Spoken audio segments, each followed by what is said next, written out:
Please come up. Human sacrifices will take place in the back.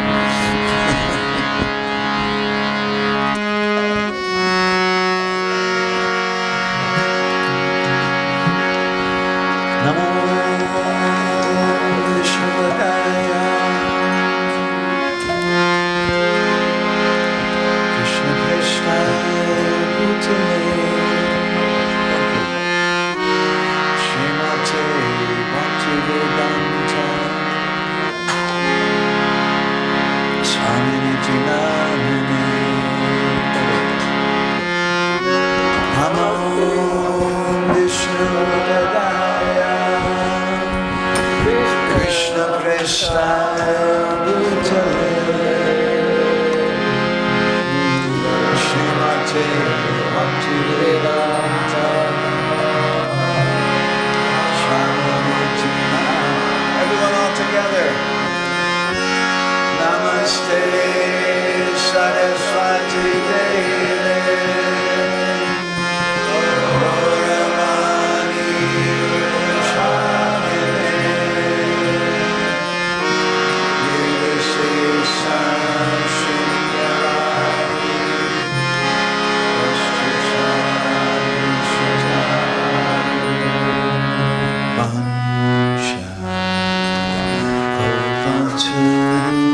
Yes, Shabbat.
Nanda Sutta Hari Jivarani Stara Lagi Nanda Sutta Hari Bhuvane Prakashahana Guru Rupa Dari Bhuvane Prakashahana Guru Rupa Dari Mahimaya Guru Krishna Eka Kori Jana Mahimaya Guru Krishna Eka Kori Jana Guru Agya Vide Sabha Sacha Kori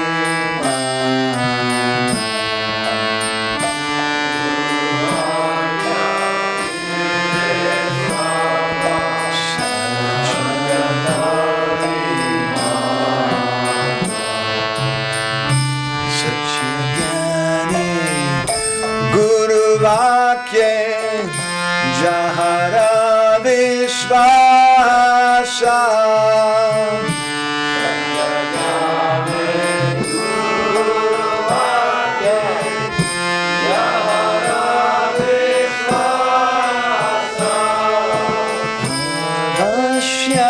Vashyatahara Hoya Brajabhumivasa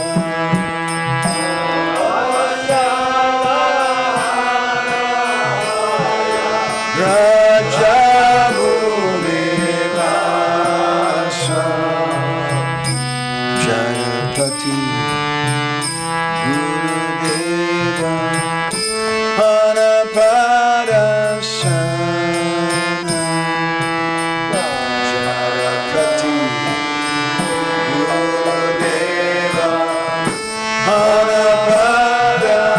Anapadasana Kono vidne se ho nahi Oya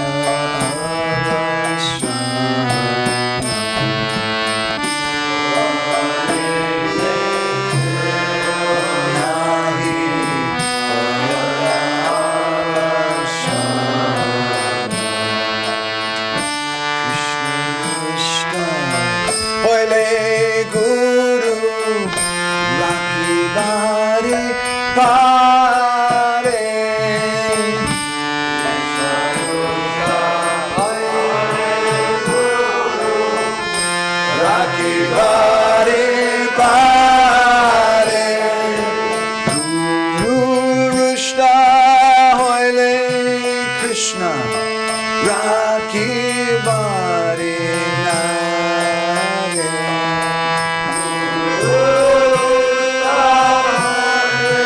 Krishna, Raki Bari Nare. Guru Mata, Guru Pita, Guru Hanapati.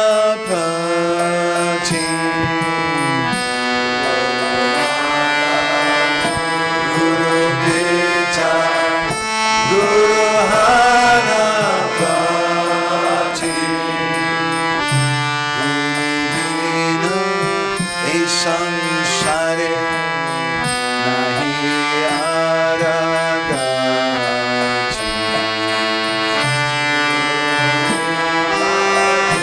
samsare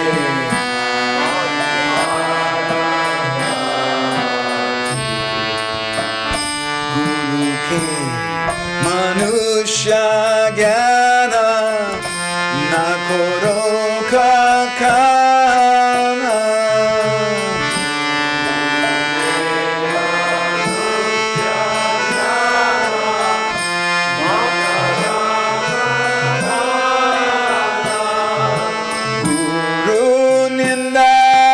kabu kane na koro shavana.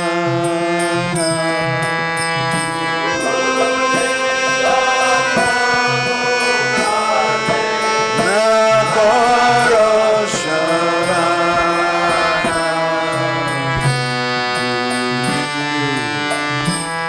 Keramuka kabe na heribe.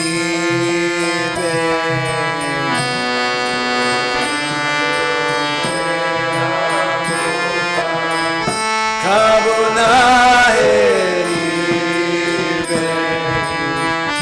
Shakta hoya guru hinda chatana jaibe.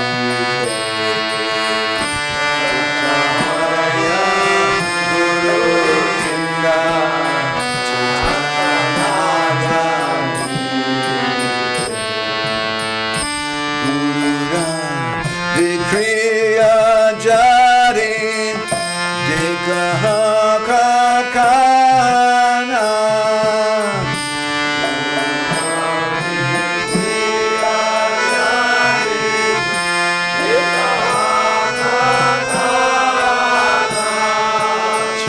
Tapi avagyan nahi koro kadachana.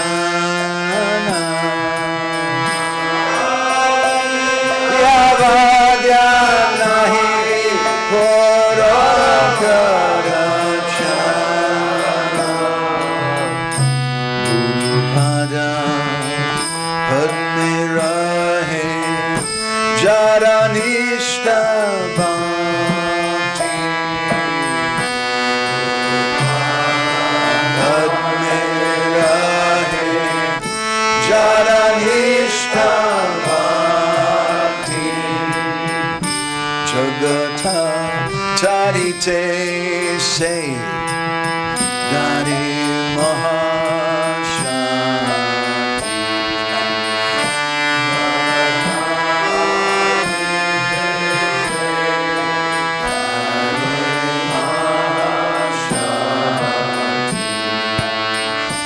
Hena guru pada padma koro vandana.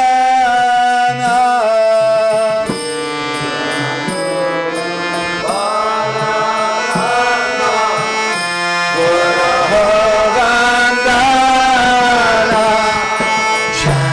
Jahoite guche bai sakala yanchana. Jahoite guche bai sakala yanchana. Guru pada padme nitya jay kore vandana.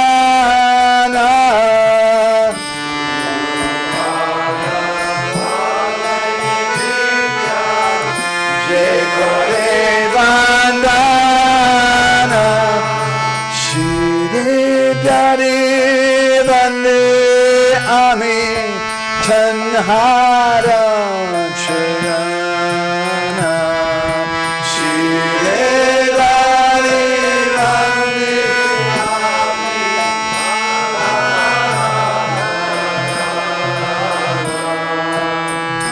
Shiguru charana padma hriday kori asha.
Krishna,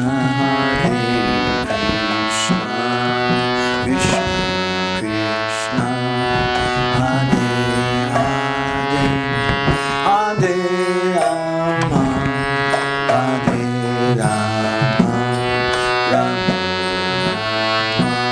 Krishna, Hare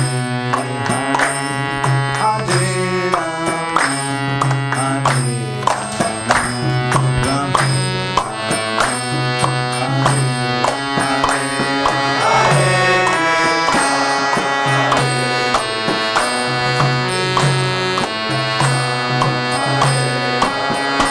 Hare Rama,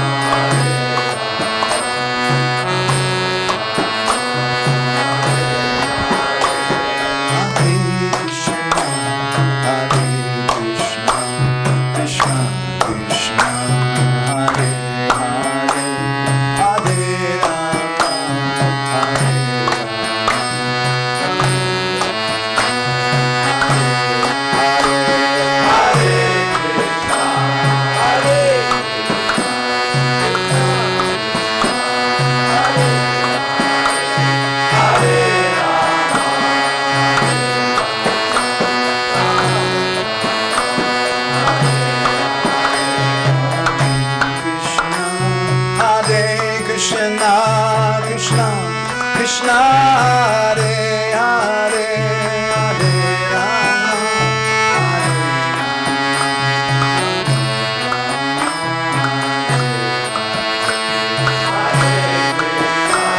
Hare Krishna, Krishna,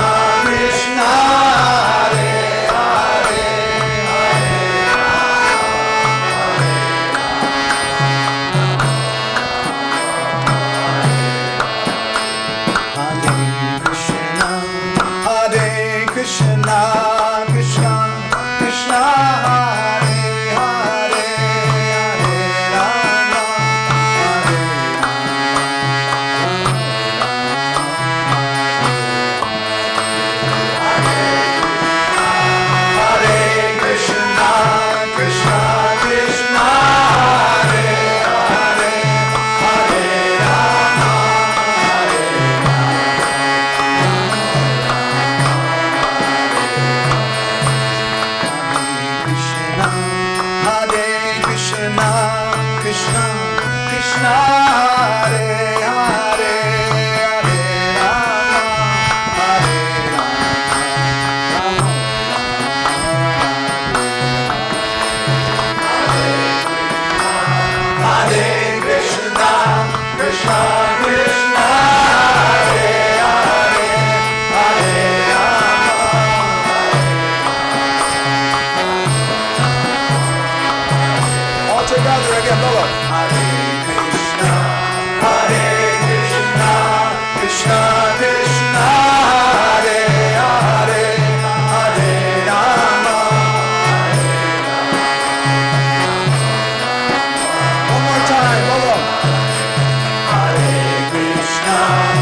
Ganya Gana Gota Goloruharam Gauranga Gudatama Gopyada Kopa Briksham Gopala Gada Ratidam Yati Singha Gora Govinda Deshi Kavaram Satatam Namami Uttama Adama Kichuna Bachila Jachiya Dileka Kola Kahe Premananda Hemona Gauranga Hridoya Dariya Bola Bhaja Gauranga Kaha Gauranga Laha Gaurangera Namare Bolo Bhaja Gauranga Kaha Gauranga Laha Gaurangera Namare Jai Jana Gauranga Bhaje Se Hoy Amara Pranare Jai Jana Gauranga Bhaje Se Hoy Amara Pranare Hare Krishna Hare Krishna Krishna Krishna Hare Hare Hare Rama Hare Rama Rama Rama Hare Hare Hare Krishna Hare Krishna Krishna Krishna Hare Hare Hare Rama Hare Rama Rama Rama Hare Hare Yasyaiva Padambuja Bhakti Labhya Prema Vidana Parama Pumarta Tasmai Jagan Mangala Mangalaya Chaitanya Chandraya Namo Namaste Chaitanya Chandraya Namo Namaste Chaitanya Chandraya Namo Namaste Madgavir Api Gopala Svikriyat Kripaya Jadi Tadaiva Sambhaya Pitva Rishi Yustat Priya Janaha Shri Krishna Krishna Chaitanya Sasanatana Rupaka Gopala Raghunath Apta Brajabala Bapahima Panchakalpatarubhischa Kripa Sindhu Bhyevacha Patitanam Pavanebhyo Vaishnavebhyo Namo Namaha Jai Shri Krishna Chaitanya Prabhu Nityananda Shri Advaita Gadadhar Shivasadi Gaura Bhakta Vrinda Hare Krishna Krishna Krishna Hare Hare Hare Rama Rama Rama Nityananda Padadvandvam Yesham Hrit Kanikalaye Tesham Das Anudasoham Prasidantu Sadaiva Hi. I'm the servant of the devotees in whose hearts reside the lotus feet of Nityananda Prabhu. May they be pleased with me always. So we'd like to read a little something from the 11th canto of Srimad Bhagavatam. We're continuing from 11th canto, chapter 3. And it's a discussion we've been having, something about the qualities of a disciple. And this appears in a conversation between Narad Muni and Vasudeva, the father of Krishna in Dwarka. And Narad Muni, he recounts a conversation that took place between the Navayogendras and Maharaj Nimi. And Maharaj Nimi, he asked 4 questions from the Navayogendras, who were sons of Lord Rishabdev. One of those questions was, how can someone become free from material existence? And so in this chapter, text 21 to 31 speaks something about that. And we read last night all the way up to text number 29. So I'd like to read text 30 and 31 tonight. This is one of my actually two of my very favorite verses in the Bhagavatam, very important verses. So if you have a smartphone or something with, this is 11:3:30. Paraspara anukatanam pavanam bhagavad yasa mito ratir mitastustir nivrita mita atmana. One should learn how to associate with the devotees of the Lord by gathering with them to chant the glories of the Lord. This process is most purifying. As devotees thus develop their loving friendship, they feel mutual happiness and satisfaction. And by thus encouraging one another, they're able to give up material sense gratification, which is the cause of all suffering. Please repeat. One should learn how to associate with the devotees of the Lord. One should learn how to associate with the devotees of the Lord. Can we do that again? One should learn how to associate with the devotees of the Lord by gathering with them to chant the glories of the Lord. This process is most purifying. As devotees thus develop their loving friendship, they feel mutual happiness and satisfaction. And by thus encouraging one another, they're able to give up material sense gratification, which is the cause of all suffering. We'll come back to this purport. I'd like to read the next verse also. Smaranta smarayantascha mito goga haram harim bhaktya sanjataya bhaktya bibhratyutpalakam tanum.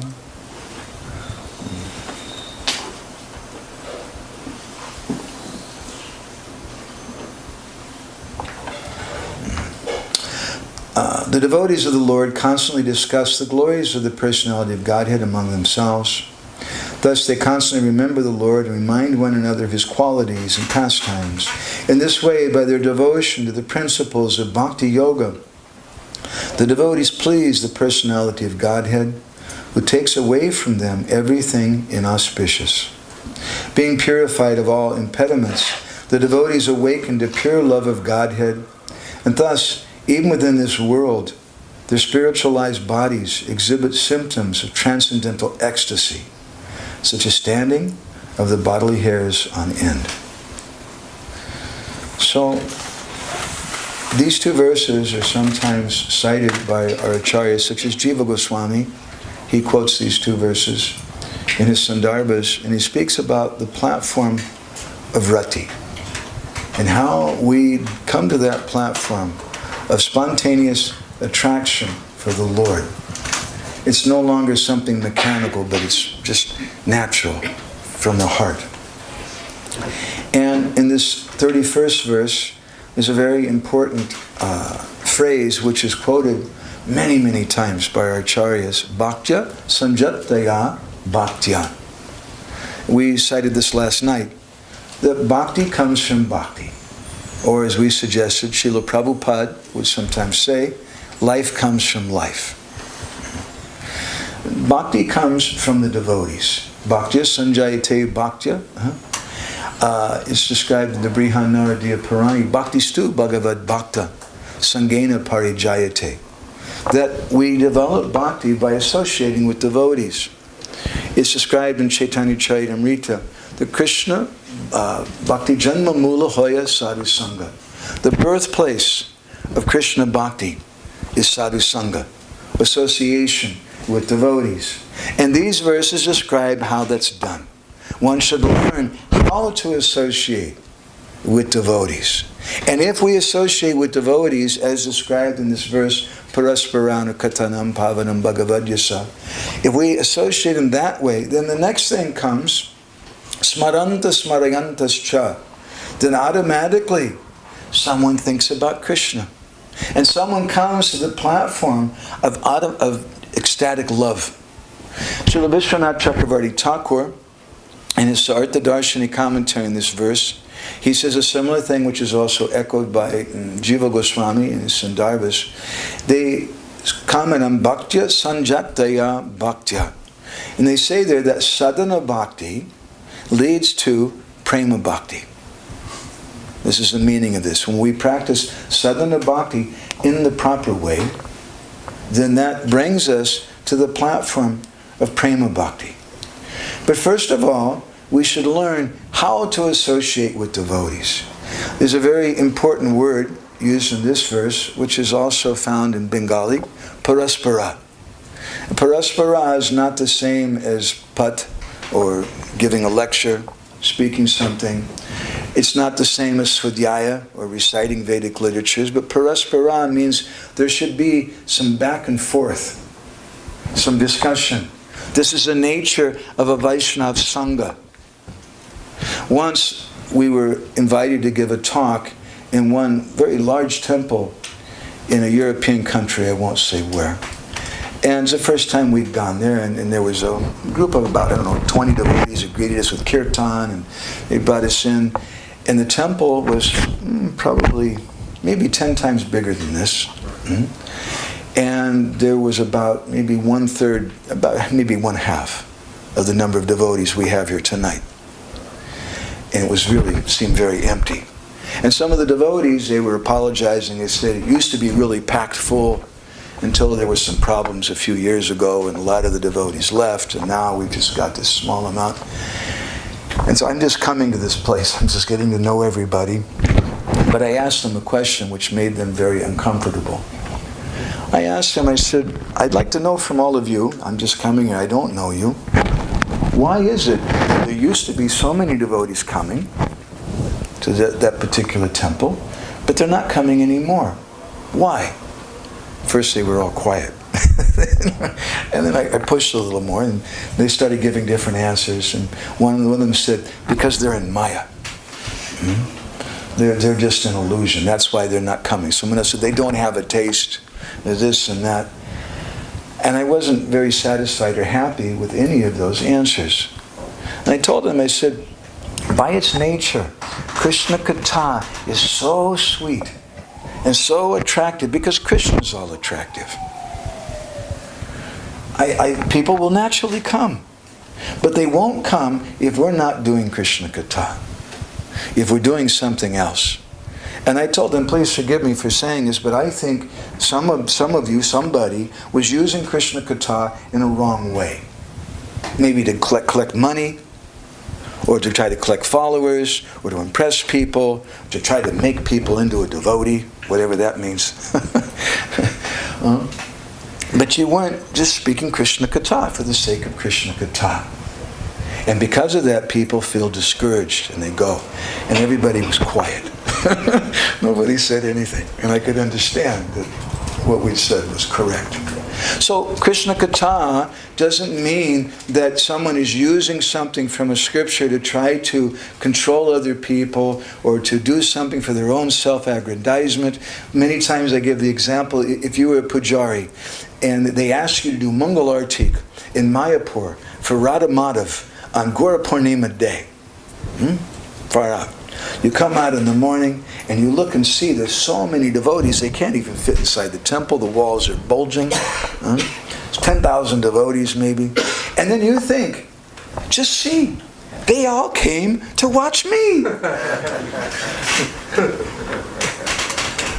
If you think like that, you have a serious problem. They didn't come to see you, Baba. They came to see Radha Madhav. That's a Vaishnava Sangha. Krishna's in the center. So in a Vaishnava Sangha, in Krishna Katha, it's not that the speaker is the most important person. If I sat here and I told you romantic stories, how I met my wife and how I asked her to marry me, it would be an offense to the Vaishnava Sangha. It would be an offense to the seat. Because we're not here for that. We're here to keep Krishna in the center. And it's Krishna that we worship. It's Krishna who we keep in the center. And so that's done in a Vaishnava Sangha, paraspara. There's some back and forth. There should be some discussion.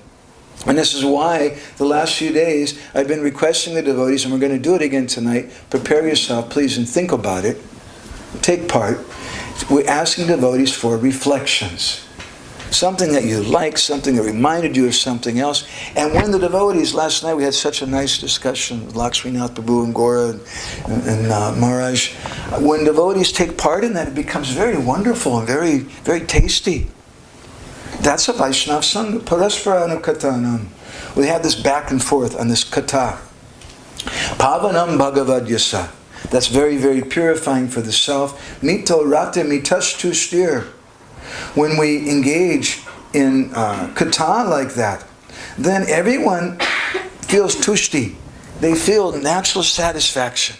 It's such a nice thing. When there's no agenda. When someone's doing it not to try to control people or try to make some devotees or collect money or do this or that, some personal agenda, but it's just because Krishna is so wonderful. He's so sweet, he's so beautiful. And Krishna Katha is so nice, we just like to share that.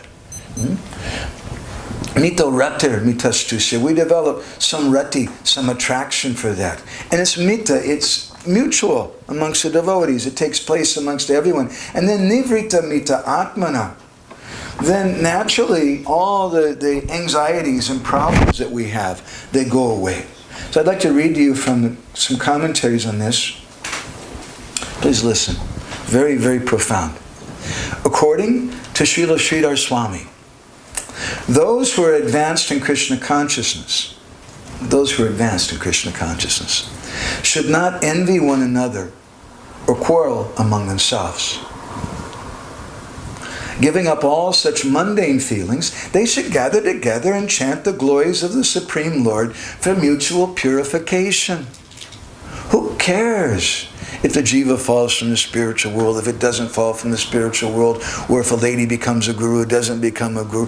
Let's just come together and chant Hare Krishna and have Krishna Katha. Why quarrel about so many things? Why have envy in that? It's not what we're supposed to do. Leave those things for managers to figure out. And if they ask our humble opinion about something, we can share that. But we should have some time where we come together where all these other kind of things are put out of the way. And we just take shelter of Krishna. Giving up all such mundane feelings, they should gather together and chant the glories of the Supreme Lord for mutual purification. Srila Vishwanath Chakravarti Thakur has pointed out that glorification of the Supreme Lord is especially potent when performed in the association of pure devotees. When devotees engage in Sankirtan, chanting the glories of the Lord together, they experience the highest transcendental bliss and satisfaction. Thus they encourage one another to give up material sense gratification, which is based on illicit sexual connections with women. One devotee will say to another, "Oh, you've given up sense gratification. Starting today, I shall also give it up." This is what happens when we have paraspara anukatanam, exchanges between the devotees. When someone hears, "Oh, you gave that thing up, I'll also give that up." It gives us some strength. One should learn. So beautiful. Listen.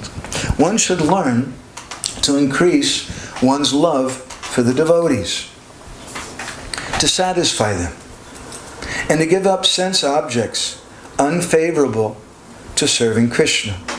And one should learn to view the entire universe as paraphernalia for the Lord's service.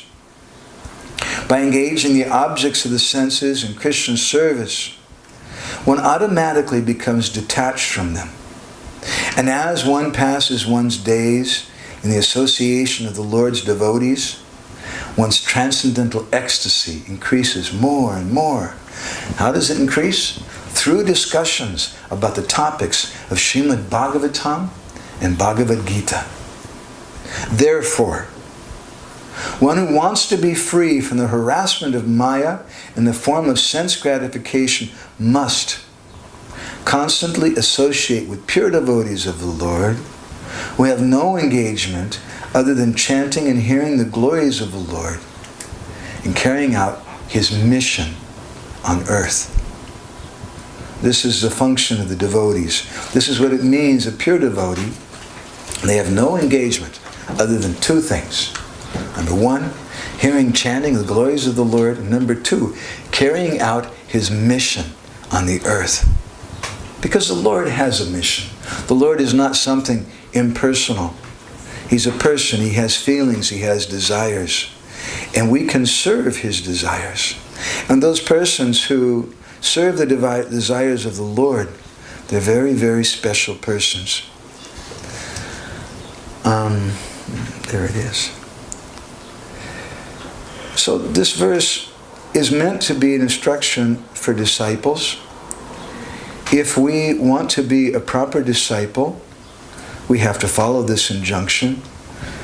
We have to learn how to associate with other devotees. We don't know properly. It's not such an easy thing. In our international society, which Srila Prabhupada very appropriately compared to the United Nations, sometimes he said it's the real United Nations, because we have so many different people from so many different ethnic and ideological backgrounds. And like the United Nations, there's also a lot of disagreement sometimes in our society, and different understandings and different quarrel. But those things are solved when we come together and we hear and chant about Krishna. As we were mentioning the other day, the symptom of a Bahirmukh Sishya, we describe that as a disciple who has anarthas in his heart. He's anartha yukta vasta. He has anarthas in his heart. And his darshan of Gurudev is bhogya darshan. He sees Gurudev is meant for my enjoyment. And oftentimes devotees in that kind of mentality, sometimes they tend to separate themselves from other persons. And now I'm with Gurudev. And you people, I don't like the rest of you. You're a bunch of peasants or something. I want to associate with Maharaj. He's a very high-class person. But that's not the proper attitude of a disciple. The disciple is someone who's going to engage in hearing and chanting about the glories of the Lord and working to establish the Lord's mission on this earth. So to establish the mission of the Lord means that we have to have this paraspara anukatanam. We have to have some exchange with the devotees. Sometimes devotees, they say today that we just have a festival and we'll just have kirtan and no Krishna Katha. That's nice, but I don't feel fully satisfied by that personally. It wasn't Srila Prabhupada's program. It's not our traditional Gaudiya Vaishnava program. And in his commentary, in the first verse of Srimad Bhagavatam, Srila Bhaktisiddhanta Sarasvati Thakur, he says that Krishna Tuya Bhagavata Vibhu Sarva Shroy, that just as Krishna is Vibhu, the Supreme Personality of Godhead, so also is Srimad Bhagavatam.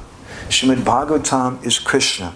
And just as you can't separate Krishna from his Hladini Shakti, from his consort, his potency, so also you can't separate Srimad Bhagavatam from his consort. Srimad Bhagavatam is a literary incarnation of Krishna. And, he says that Krishna comes in the form of his holy name, and Srimati Radharani appears in the form of Srimad Bhagavatam, in the form of Krishna Katha. And it's not satisfying to just have one. We should have both. It's not that we only have Krishna Katha, but we should also have Kirtan. It's not that we only have Kirtan and no Krishna Katha, we should have both.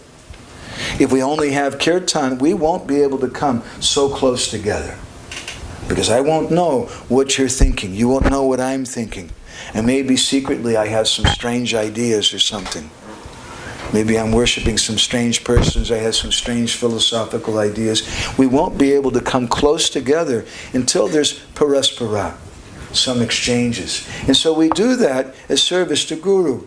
In his book Prema Vilas, there's a conversation between Lokanath Goswami and Narottam Das Thakur. And Lokanath Goswami, he explains to Narottam how it is that the Lord manifests in this world and why he comes. He says that the Lord comes, Hena Roga Dhura Kore, Krishna Bhakta Rupe. That Krishna comes in the form of a devotee. Krishna Nama Dili Hoyena Guru Surupe. Assuming the form of a devotee, Krishna himself comes to give Krishna's names. And we call that Guru. So these topics about Guru and disciple are very important. And he says that Tahana korile shastra hoya anuvad. Te karana nahi tare Krishnara prasad. If we don't understand these teachings about Guru and disciple, then we won't get Krishna prasad. We won't get the mercy of Krishna unless we understand what it is. So he says that Krishna, he distributes his mercy through Krishna Kripa Sri Rupa, through the form of Gurudev. And how is it that we can get this mercy from Gurudev? He says Gurudev comes to get the holy name, but how do we get the holy name? Some people say, well, Gurudev told it to me and I've got it. But do you really have the holy name? That name which is Abhinat Phenomenamino, that name which is not different from Krishna, Name Prasvatita Hoy, Rupa Guna Karma, which Bhaktivinoda Thakur in Harinam Chintamani describes that when that name blossoms, it becomes, all of a sudden you see Krishna's form, his qualities and his pastimes. Do I have that name? Or do I have some kind of dictionary name? I'm repeating it and I don't have any taste for it. And if I don't have a taste for the name, and if I'm not saying Krishna, what's the problem? Some people will say, as we mentioned the other day, oh, my guru is not good. I need to get another guru. Gurudev is very good. The problem is not with him, the problem is with me. And Lokanath Goswami explains in a very wonderful way to Narottam Das Thakur what the problem is. We'll sing this and you can chant Hare Krishna response.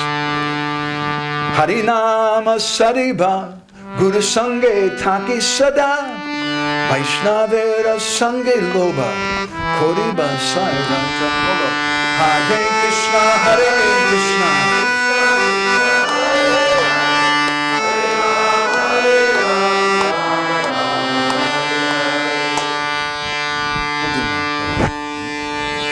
You want to get the holy name. Harinama Sariba. How do we get the holy name? First thing is, Guru Sange Taki Sada. Always associate with Gurudev. As we were mentioning the other day, one person came to me once in Vrindavan and he said, Prabhuji, I want to always associate with my Gurudev. I was speaking this verse there also. But there's a problem. That Gurudev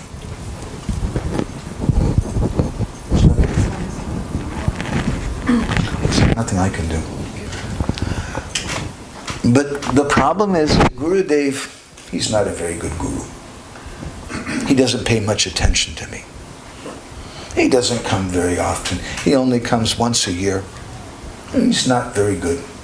Good guru is someone who pays lots of attention to me. This is the attitude we mentioned of the Bahiranga Sishya who's known as Sneha Silita, or someone who wants lots of attention and affection from Gurudev. So he thinks like that. And I told that devotee, I said, please forgive me, but I don't understand. Why did you take initiation from this person if you think he's mundane? And he became disturbed. I don't think my guru is mundane.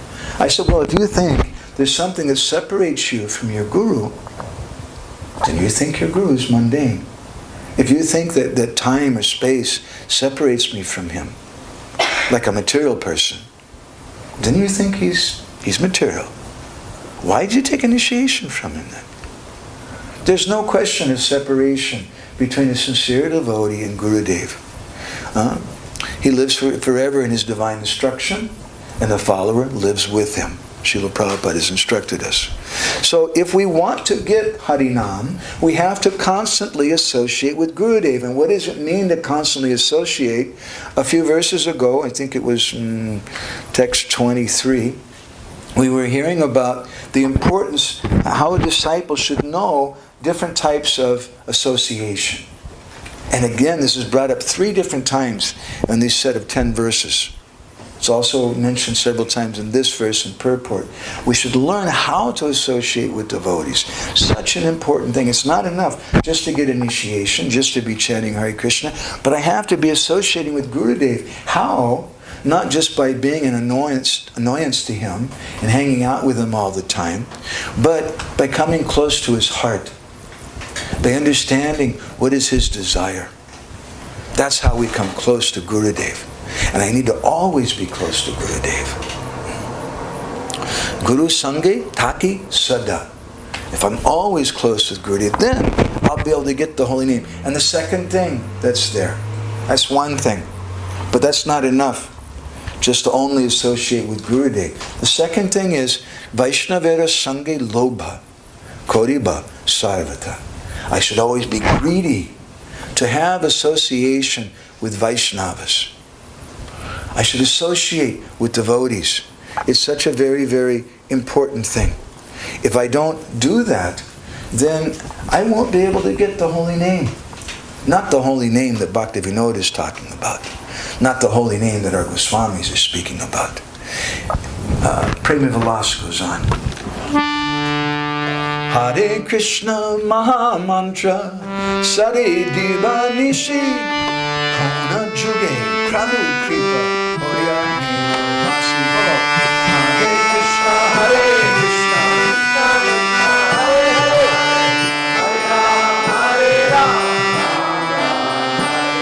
So if we want to get that holy name, then Hare Krishna Mahamantra Sadi Diba Nishi, day and night, Diba Nishi, we should chant that name.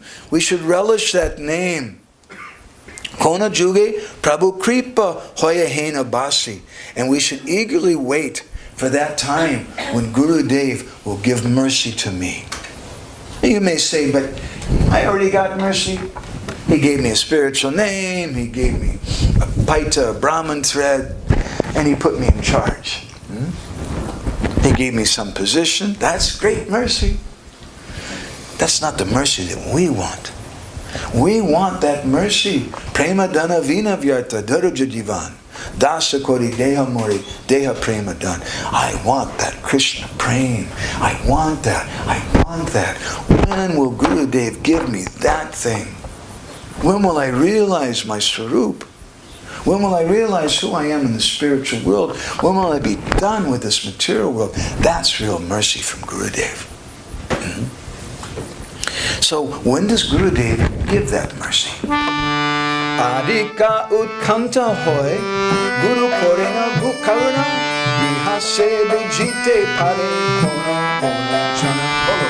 Hare Krishna, Hare Krishna, Krishna Krishna, Hare Hare, Hare Rama, Hare Rama, Adika utkanta. When someone becomes utkanta, when Gurudev sees that the disciple is very, very agitated, he can't sleep at night, he's disturbed. When will I get that mercy? When will that thing come to me? When can I have that? When he sees the devotee, that disciple is utkanta. Hoya Guru Korina Karuna. Then Gurudev gives his karuna. He gives his mercy. He says, Iha se bujite. Pare kono konajan. Very few people understand this. This is a very confidential thing. Some people will become disturbed if we say this, but it doesn't belong to me. This is the words of Lokanath Goswami to Narottam Das Thakur. Some people will say, anyway, we just work hard, and that's enough. I don't worry about wanting this or wanting that. And Srila Prabhupada sometimes said that, what is it? First now, later. First to serve, then desire. Work now and desire later. But it doesn't mean that Prabhupada wasn't telling us that we should just be like donkeys and we should just work and work and work our whole life and not think about Sri Radha Govinda Premi Sadayena Basi. That sounds pretty good. I'd like that. It doesn't mean that we shouldn't think about what we're singing. We shouldn't think about what's being spoken about in the books. I think what Srila Prabhupada means by that is we shouldn't speculate. We shouldn't start imagining that now I'm on a very high platform. We shouldn't think like that, but we should cry and cry and cry in our hearts and hankering for this thing. But very few people understand this. Most people, like in India, they say God is work. You just work hard and everything will come, and that's just automatic. But that's not our understanding. Our understanding is we have to come close to Gurudev. We want to understand what's in the heart of Gurudev. Shishramano bhuji guru vishvasera kata Chokita nahile kripa nahi besarvata bolo Hare Krishna Hare Krishna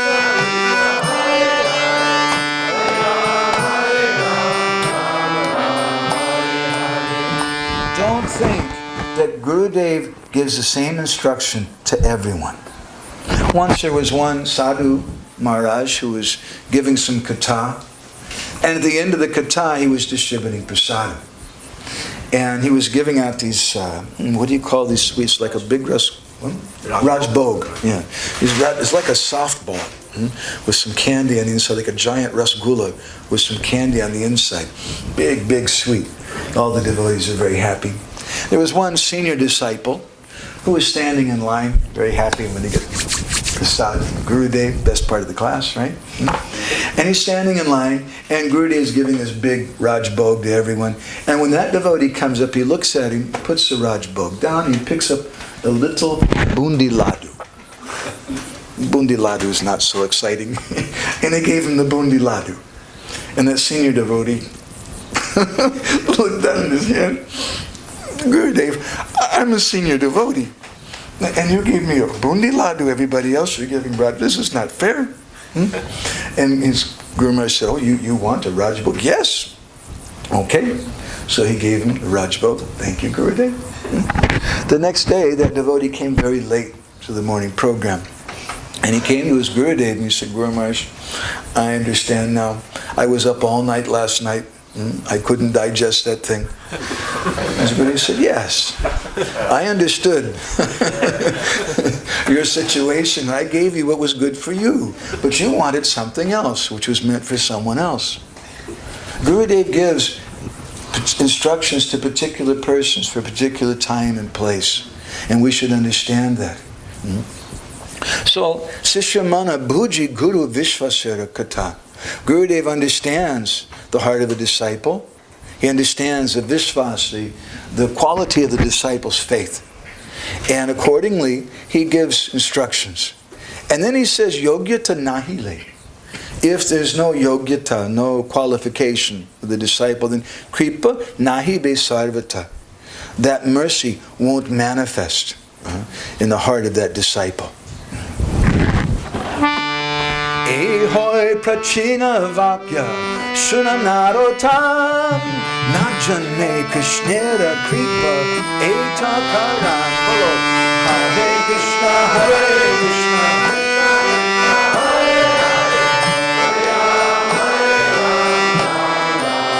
he says, Ehoi prachin vakya. This is a very, very ancient wisdom. Suno naotam, you listen to this very deeply, you think about it. Na janme Krishna da kripa eta karan. This is why people don't get Krishna's mercy. Because they do something in a mechanical way. They think that initiation is the end. Now I've gotten mantra from Gurudev, I have a name, I have a thread, and that's it. But we should think about the desire of Gurudev. We should try to live close to Gurudev constantly. Guru Sange Taki Sada. And we should constantly chant the holy name. And Vaishnavera Sange Loba Kori Be Sarvata. I should always be greedy for Vaishnav Sangha. But what does Vaishnav Sangha mean? What does it mean? Does it mean that I hang out with a bunch of people who have shaved heads, and if you don't have a shaved head, or you haven't shaved your face, can't associate with him? Not a Vaishnav. And doesn't wear a sari, can't associate there. Not a devotee. It's not that someone becomes a Vaishnav by their hairstyle or by their dress, but it means parasparam katanam pavanam bhagavad yasa. It means that we come together and we hear and we chant about Krishna. Mita rata mitastushya nivita mita atmana. And if we do this, then we begin to develop love for devotees. People in this world, they speak so much about this topic. We often say that we have a 16-word Maha Mantra, by chanting which you can get everything. You get all perfection. But in the material world, people have a Maha Mantra also. And their Maha Mantra is only 3 words. But like us, they feel that if I chant this mantra, if I hear this mantra, then I'm going to get everything. I'm going to get perfection. We have our Hare Krishna mantra. What is their Maha Mantra? 3 words. I love you. Right? And if you hear those 3 words, I love you, then you call, hey, what he told me on the phone, he said, I love you. Oh, God, it's the most important moment in my life. But there's a big problem. There's actually 3 problems. First of all, you don't know who I am. You don't know who you are. Secondly, you don't know what love is. And thirdly, you don't know who you are, who she is. So your whole I love you has absolutely no meaning. Jagadananda Pandit sings about this in a very wonderful way in Prema Vivarta. It's very nice poetry. You'll appreciate it, I think, maybe.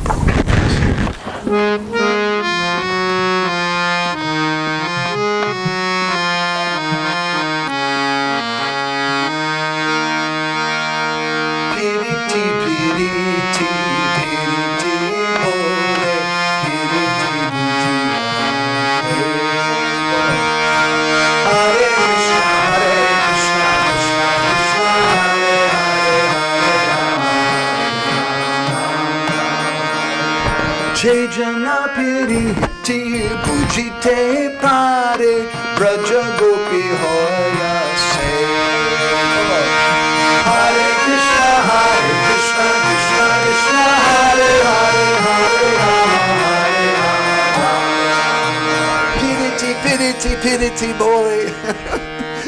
Everybody's going around talking about love, love, love. Piriti, Piriti, Piriti, boy. Piriti Bujilake. But who really understands what love is? Jai Jana Piriti Bujiti Pari Braja Gopi Hoyase. The Braj Gopis, they understand what is love. And if we associate with the thoughts and the mood of those Braj Gopis in association with devotees, then we can also begin to understand Krishna. We can also develop some attraction for Krishna.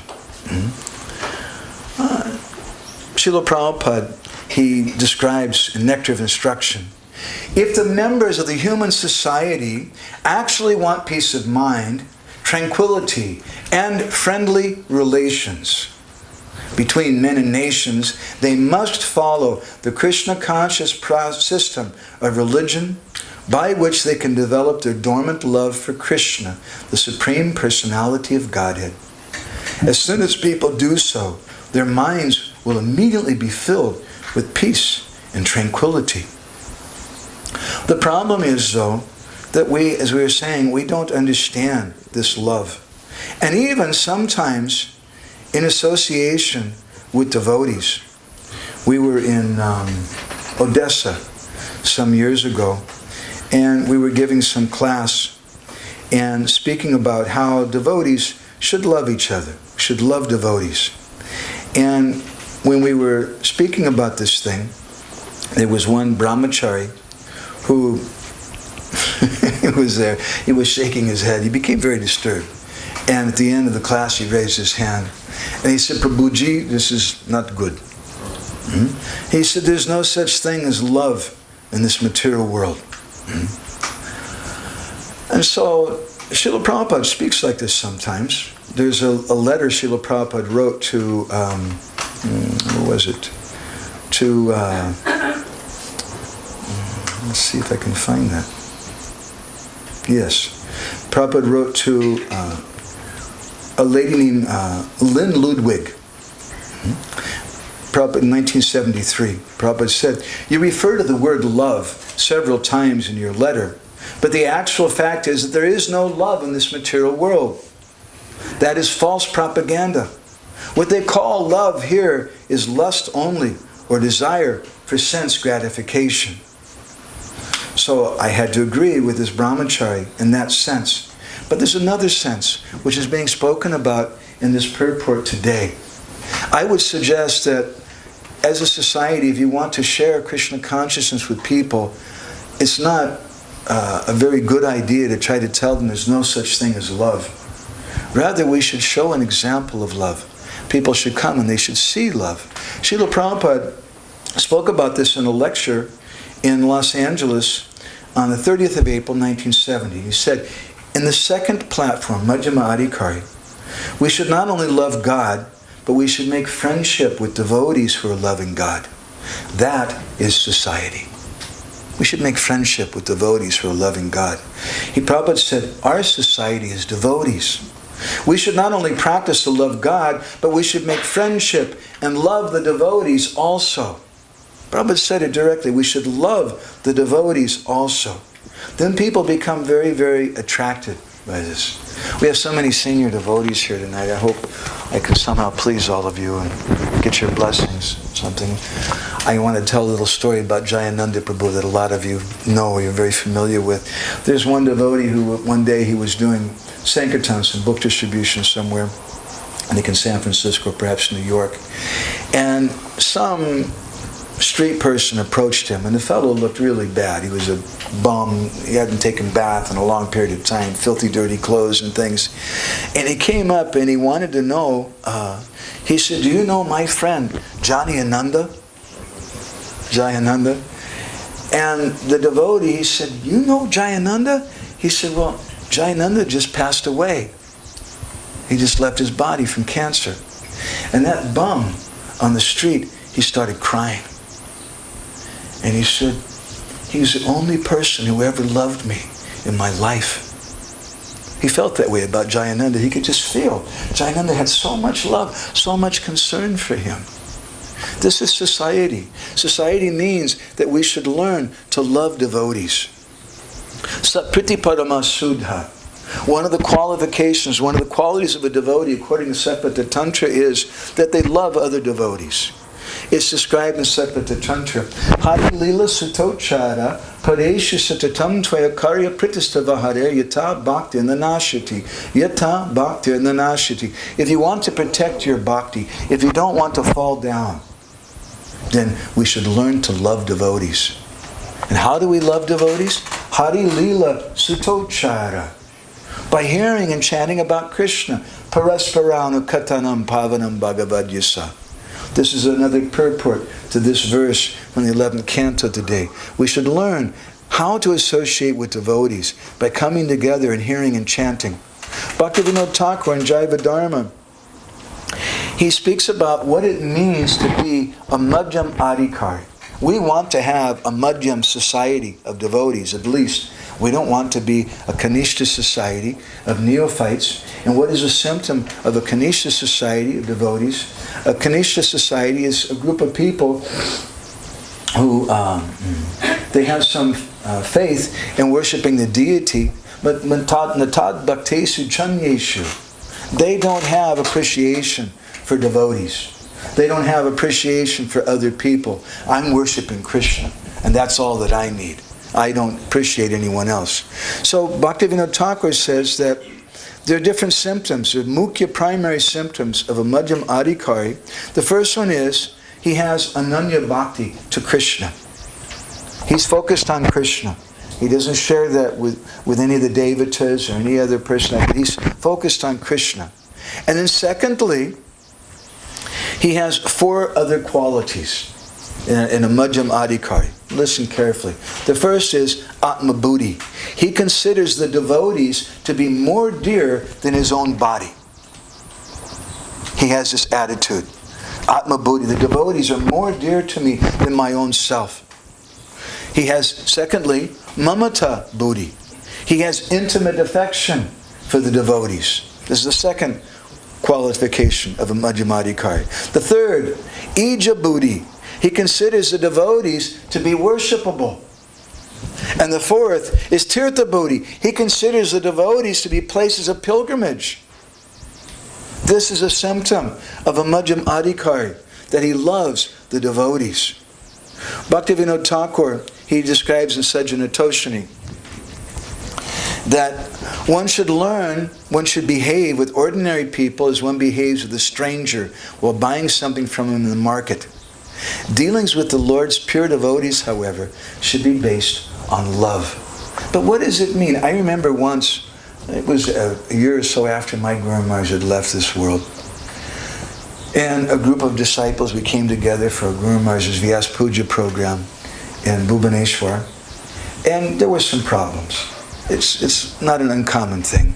We saw that Hare Krishna after the disappearance of Srila Prabhupada, such a disturbing thing, because there was no central person for everyone to go to anymore, that we had faith in, and that. So there was many quarrels and things amongst the devotees. And one of my godbrothers got on the stage and he told everybody, he said, I want everyone right now to stand up and turn to the devotee next to you and tell them, I love you, and give them a hug.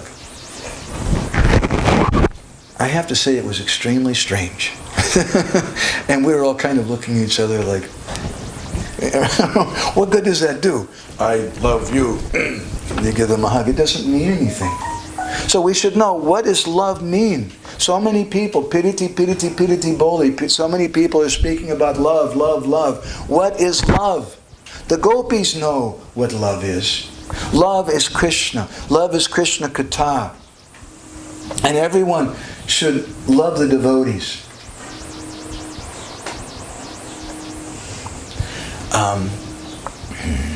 Vishnujan Maharaj, I'm heard that he used to tell the devotees, he used to say that the Grihastha men, they should love their wives. Sorry if that's too radical for anyone. But I don't know why you get married without that. And women should also love their husband. You should also love your children. It's legal. It used to be some question whether or not we should do like that. But we should. We must. It's strange otherwise. And sannyasis, they should love each other. They should have loving friendship. Brahmacharis should have loving friendship with other brahmacharis. If you don't have loving friendship with other brahmacharis, then you may look to have some friendship with some lady sometime, and you won't be a brahmachari anymore. It's very, very important that we have loving relationships with the devotees. In the Brihad Bhagavatamrita, there's a wonderful description between two of the greatest brahmacharis of all time. And who are those two brahmacharis? Hanuman and Narad Muni. They're the original hardcore brahmacharis. Neither one of them ever married. And so Hanuman, Narad Muni came to him and he said, you are the best devotee. I've been looking for the best devotee of Krishna. And Hanuman, definitely you are the best devotee.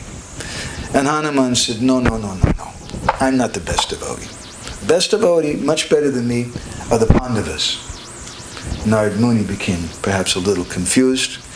And then Hanuman explained to him, Brihad Bratadaran Asmams Tamscha Gahascha Dharmina Samraja Vyapta Vapritan Matva Mapara Varito Bhava. He said, don't let your intelligence become bewildered by some offensive idea that because you and I are such staunch brahmacharis, and the Pandavas are grihastas. We have a phrase in Oriya, maybe the same in Bengali, pocha grihasta. You know what I'm saying? It means a grihasta who smells bad. Bad smell coming from his body. They're just pocha grihastas. So don't think that because we're brahmacharis, we're celibates, we're high-class devotees, and the Pandavas are low-class. Don't be distracted by any such ideas. And he says, you should know. It's true. Yudhishthira, he's very, very attached. My brahmachari friend in Odessa, he was arguing. I was saying we should love the devotees. I said a very radical thing, that husbands should love their wives. And he said, Prabhuji, if they love their wives, then they're going to become very, very attached. I said, yes. We should understand. We gave one class in Kiev, Maharaj, and we said the same thing, that the Grihastha men, they should love their wives. The ladies looked very happy. And after I told them, I said that this is part of your service. If you're a Grihastha man, if you're a brahmachari, part of your service is to protect the brahmachari ashram. If the ceiling has a leak and the water starts coming through, it's going to disturb your bhajan. You won't be able to chant properly. So you should fix the leak. You protect your ashram. If you're grihastha, you also have to protect your ashram. And that means for a male, you should do two things. And in a symbolic way, maybe not exactly like this, but every day on a regular basis, you should say two things to your wife. I love you, and you're beautiful. And why should you do that? Because if you don't do that, someone else might tell them that. And if someone else tells them that, then you're going to have a problem with your grihastha ashram. So that's part of your ashram. And then the ladies know I'm not my body and all that kind of high philosophy stuff. But they want to hear that. Otherwise, why would they get married? They need to hear that. It's human. And I remember speaking this in Kiev once, and afterwards one lady came to see us, and she was speaking in Russian with Krishna Kon, and she was crying and crying. And I said, well, what's wrong? And she explained, she said, I got married, and I just wanted to have a baby. That's why I got married. It's okay. That's the purpose of getting married. Shastra says that. And she says, when I got married to my husband, we went on a honeymoon. We went up to the mountains. And he took 3 of his brahmachari friends with him. And his brahmachari friends told him not to stay in the same room with me because I was Maya. And his brahmachari friends told him, don't eat any of the food that she cooks because she's Maya. She said, I just want to have a baby. It's not human. We should be human before we become superhuman, before we want to become devotees. So Hanuman, he told Narad Muni that, yes, Yudhishthira is very attached to his family. He said, but na priya deha sambandhan, na chaturvarga sadhanat, param Shri Krishna padabja, prema sambandhata priyaha. They're not dear to him, not priya, deha, they're not dear to him because of their deha sambandha, their connection with their body, because this is my wife, this is my husband, therefore I'm so attached to them. He's not attached to that. Not chaturvarga sadhana. He's not attached to them because they're helping him to become free from material existence. Therefore, in one article in Sajjanatoshini, Srila Bhaktisiddhanta Sarasvati Thakur, he said that Vaishnav marriage is not the same as Vedic marriage. He said in Vaishnav marriage, it's not that the wife serves the husband or the husband serves the wife. He said rather they serve each other. Because how can a Vaishnav accept service from another Vaishnav? He doesn't accept service, rather they serve each other for the pleasure of Guru and Krishna. That's Vaishnav marriage. So he says that Param Shri Krishna Padabja Prema Sambandhata Priya. They're very, very dear to Yudhishthira. Yudhishthira loves them like anything because they love Krishna. And Sanatana Goswami's commentary. It's true that Yudhishthira was very attached to his brothers and wife, but that attachment was not material. It was based not on identification with material bodies, but on the pure spiritual bodies of him and his family as eternal servants of Krishna. Srimati Draupadi was the most excellent queen any emperor could have. She was like the original Miss Universe. And she was empowered with the beauty and other transcendental qualities of Lord Vishnu's consort, Lakshmi Devi. But Yudhishthira's affection for her was not due to being attracted by these qualities. He was completely immune to such attraction. Yudhishthira's brothers and wife also offered him valuable assistance in fulfilling his responsibilities for Dharma, Artha, Kama, and Moksha. These 4 material aims of life, however, were also powerless to distract him from his attachment to Sri Krishna's lotus feet. He cherished his connection with Bhim, his other brothers, and Draupadi only because they had pure devotion for Krishna. Anything or anyone associated with Krishna is dear to a pure Vaishnav. So when Vaishnavas come together in either casual or lifetime relationships, they naturally develop love for one another. And this verse we're reading today, Parasparanu Katanam Pavanam Bhagavad-yasa, it says that love for Krishna gradually develops in association with the devotees. by hearing and chanting together. They relish great pleasure, Sanatana Goswami says, tasting together the rasas of Krishna consciousness. Their spiritual assets expand as each devotee's good qualities magnify those of his or her spiritual companions. In the family of the Pandavas, the wife and younger brothers especially benefited from following the lead of Yudhishthira. This is real Vaishnava Sangha. Vaishnava Sangha is not based on aversion. It's not based on dry renunciation. Vaishnava Sangha means loving the devotees.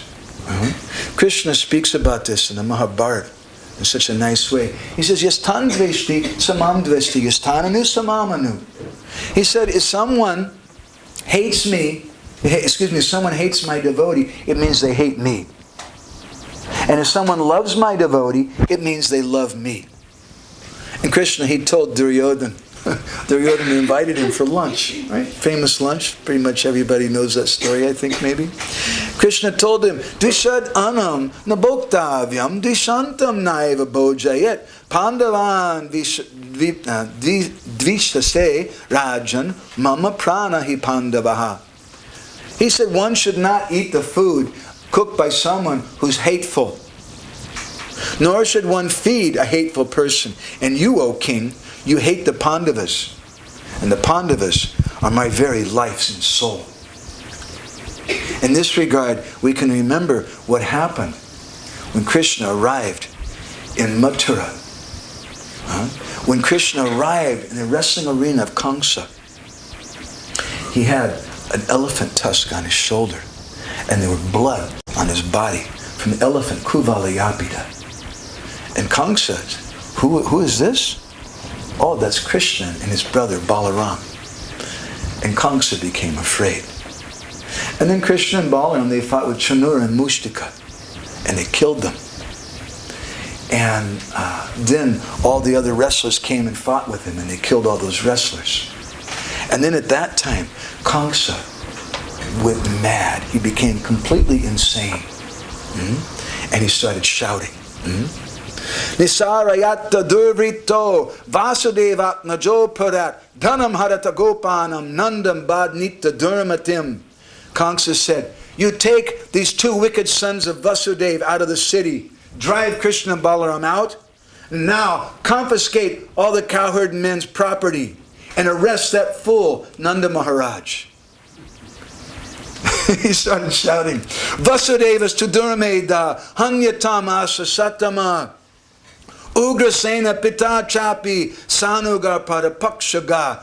Kill Vasudeva, kill my father Ugrasena, along with all of his followers who sided with our enemies.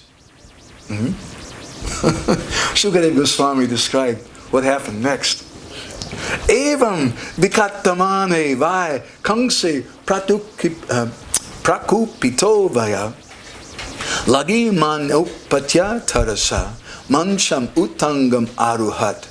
As Kamsa thus raved so audaciously, the infallible Krishna, intensely angry, very quickly and forcibly leaped onto the royal dais. And Krishna began to fight with Kamsa. And we know what took place there. Kamsa picked up a sword and shield. And Krishna, just like a hawk, circles around a pigeon to kill him. He began circling around Kamsa. And Kamsa was trying to fight with Krishna. And Krishna disarmed him, knocked him on the ground, and began to beat him. And he beat Kamsa to death. And then he grabbed Kamsa by the hair and started dragging him. Why did he drag Kamsa by the hair? What was the necessity? It sounds a bit gross, isn't it? He's already dead. There's laws against that, to disfigure a dead body. What was the necessity of that? Two reasons are there. You see, when Krishna and Balaram killed Chanura and Mushtika, all the people started shouting, Shri Shri Krishna Balarama Ke! Shri Shri Krishna Balarama Ke! Shri Shri Krishna Balarama Ke! And Kamsa became mad and he started shouting like this. But then when Krishna killed Kamsa, everyone was quiet. Why were they quiet? They weren't really sure. Is he dead? If he's not dead, and I start cheering right now, I'm going to be in big trouble. So they were all quiet. They weren't sure. So to show everyone that he's actually dead, Krishna grabbed him by the hair and drug him across the dais. And another reason was there. In effect, Krishna was saying, giving a message to Kamsa, you rascal, before I was born, you grabbed my mother by her hair and you were going to cut off her head. When that Akashvani, that voice, came on the wedding day of Vasudeva and Devaki, Kamsa grabbed Devaki by the hair. Now, although Krishna wasn't physically there, he was present. And he remembered that. You grabbed my mother by her hair. I'm going to grab you by the hair, you badmas, rascal. And so he did like that. So we should learn to love devotees. And this is part of our service for Gurudev. We should learn to hear and chant in association with devotees. This is our service to Gurudev. And Srila Prabhupada, he speaks about this in many different places. In the 4th canto, chapter 22, text 23 is a famous purport. Prabhupada says, one cannot live outside the society of devotees. One must live in the association of devotees. Where there is association of devotees? What does it mean? Prabhupada said one must live in the association of devotees. What is association with devotees? Prabhupada says, where there is constant chanting and hearing of the glories of the Lord. The Krishna consciousness movement is started for this purpose. This is the purpose of ISKCON, so that hundreds of ISKCON centers may give people a chance to hear and chant. This is the purpose of this society, to come together and to hear and chant. And we do this as service to Gurudev. We should learn Parasparana Katanam Pavanam Bhagavad Yusamita Rati Mitastisya Nivrita Mita Atmanam. We should learn how to associate with devotees by coming together and hearing and chanting about Krishna. It's important. It's not enough that we just do things in an external way. And if we hear and chant about Krishna, then text 30 is describing that, then text 31 says, what's going to happen? Ecstatic symptoms will come.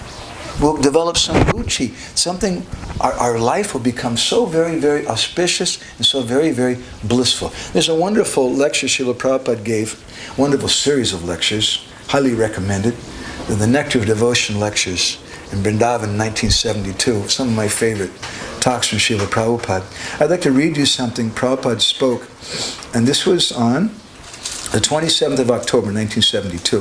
Prabhupada said, this Shraddha has to be increased. Then when you come to the point of ruchi, Vasudev Kata ruchi, taste, that is the beginning of our perfection. That's the beginning. Prabhupada said, when we develop taste, that's the beginning. At the present moment, and Prabhupada speaking there at Radha Damodar temple, and I have photos in our ashram of some of those talks, and you see so many dandas or so many senior devotees present there. Prabhupada speaking to those devotees, and this is what he told to those senior devotees. At the present moment, there is no ruchi, no taste. There are so many exalted persons, but they have no taste. They've lost all taste. The preachers could not preach properly to create taste in the people in general. It's not the fault of the people. So many times I've gone out to distribute books and try to share Krishna consciousness with people, and I feel frustrated sometimes. These people are so bad. I don't like this part of town. These are bad people here.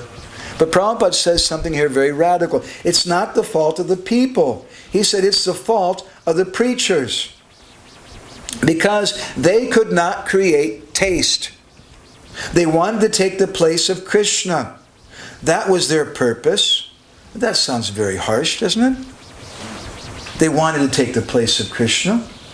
But that's our desire. If I want to enjoy the fruits of the service, which is meant, that service is meant to be enjoyed by Gurudev, that service is meant to be enjoyed by the Vaishnavas, by Krishna. If I want to enjoy that, I'm trying to take that position.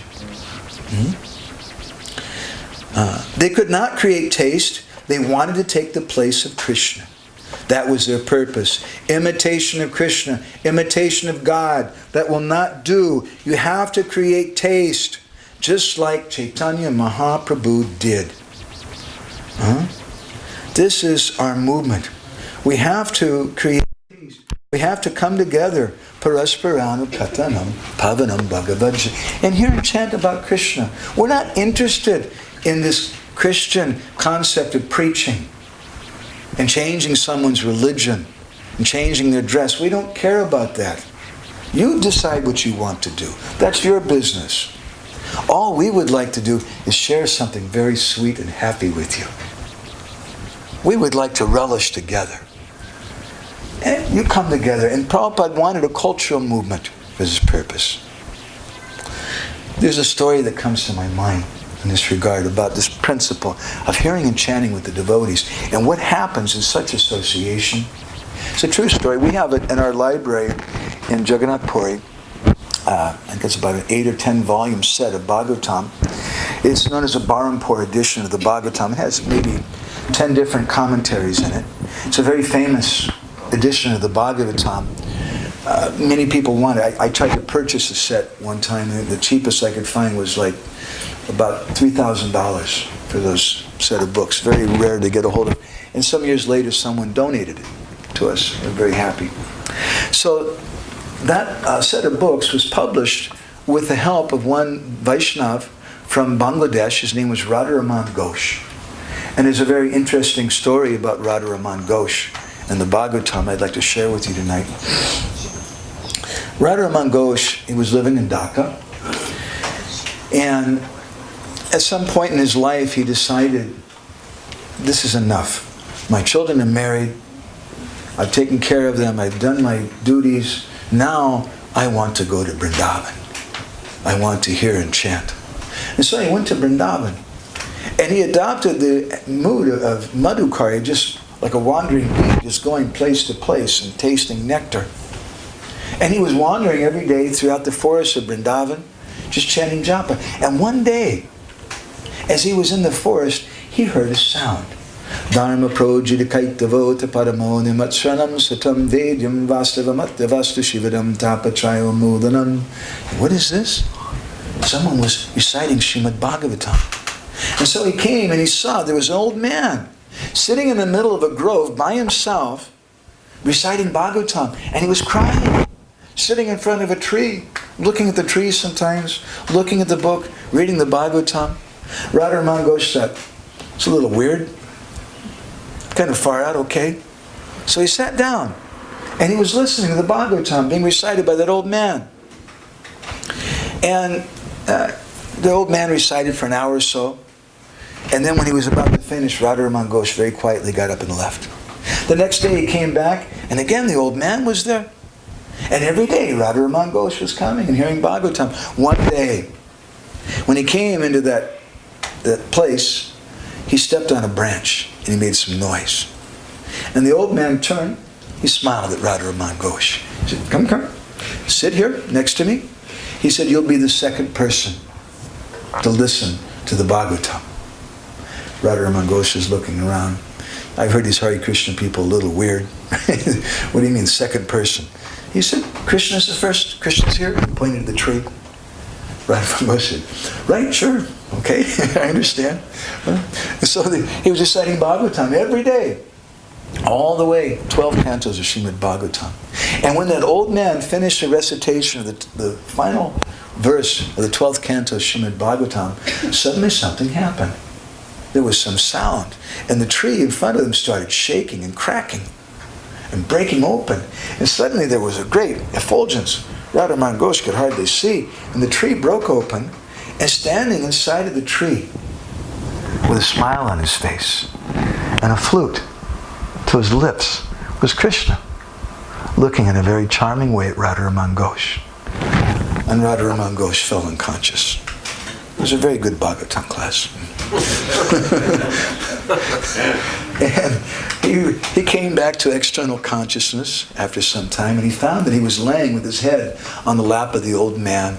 And the old man was rubbing his head And when the old man saw that Radharaman Ghosh had revived, came to external consciousness, the old man said, Radharaman, now you've seen my Radharaman.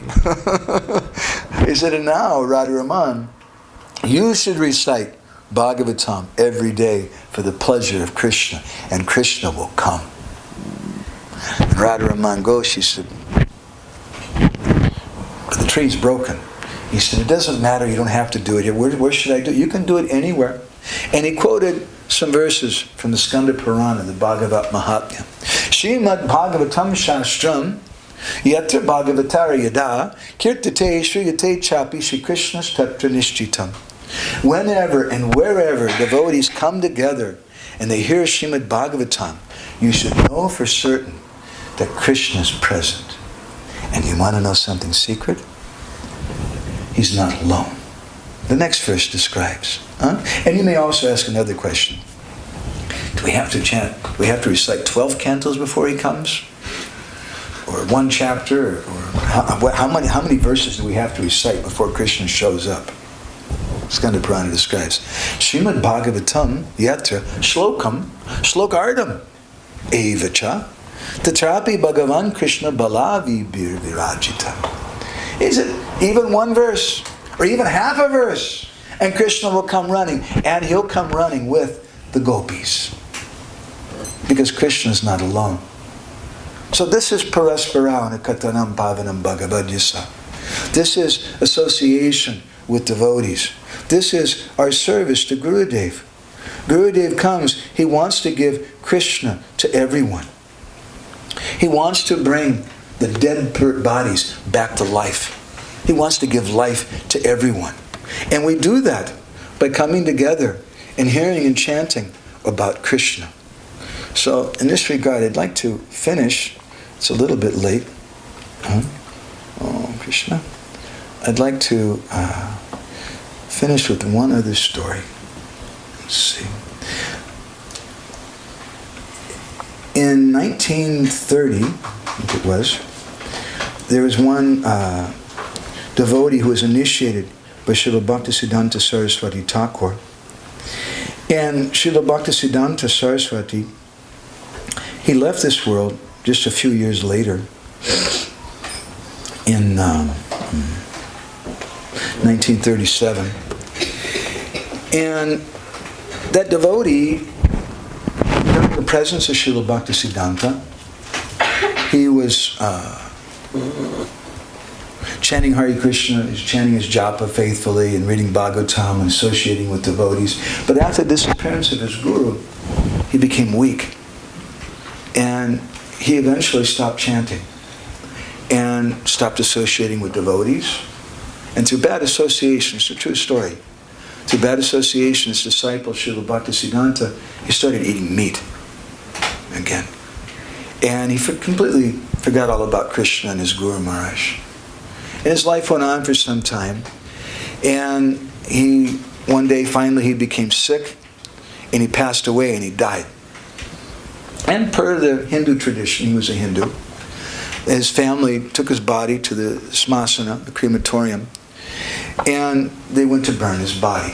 And so they put the body on the top of the wood, logs of wood, and they're getting ready to put fire to the wood, when all of a sudden, that dead man came back to life. It's a true story. Sometimes it happens. We've heard sometimes, we've seen in the news, it seems that someone's died and they come back from death, and sometimes they have some amazing stories. Something like that. My mother actually was in the hospital. She had a heart attack, and she died clinically. And she had an out-of-body experience. She could tell the doctors everything they were saying, but there was no heartbeat for several minutes, something. So sometimes it happens. In this case, all of a sudden the dead body jumped up, and he started shouting at the name of his Guru Maharaj, Prabhupada, Prabhupada, Srila Prabhupada Bhaktisiddhanta Sarasvati. People became frightened. They thought, oh, he's a boot, he's a ghost, something, and they ran away. And so that man, he went back to his family, and he told them, that's it, I'm renouncing everything, I'm going to take up spiritual life now very, very seriously. And they asked him, what happened to you? And he told them, he said that when I died, I saw two gigantic, very horrible persons. Two Yamadutas. And they came and they took me away from this world. And on the way to this other world where they were taking me, it was very, very hot. We were going through the desert. I was suffering so much. I was so thirsty. I was just dying of thirst. And I asked those two persons, please, can you give me something to drink? And they said, okay, there's a pond. You drink from that. But when I went to the pond, I found that it was full of vomit and urine and blood and pus. And I told him, how can I drink from such a thing like this? And he said that they told me, you're on your way to see Yamaraj. And so he told his family, he said, I reached the abode of Yamaraj, and there was a long queue of people standing in line. And Chitragupta, the assistant of Yamaraj, he was reading out of a book what everyone had done. And I became very terrified to see that every one of them was being sent to be tortured in so many different hells for their sins that they'd performed. And so when I came to the front of the line, then Chitragupta looked at me and said, you sent him to Yamaraj personally. I became very afraid. And he took me before Yamaraj. This is a true story. This devotee was living later in Jagannath Puri. And he took me before Yamaraj. And he said that Yamaraj asked me, have you done any good deeds in your life? Have you done anything good? Uh-huh. And then he said, I told him that I was initiated by Srila Prabhupada, Srila Bhaktisiddhanta Sarasvati Thakur Prabhupada.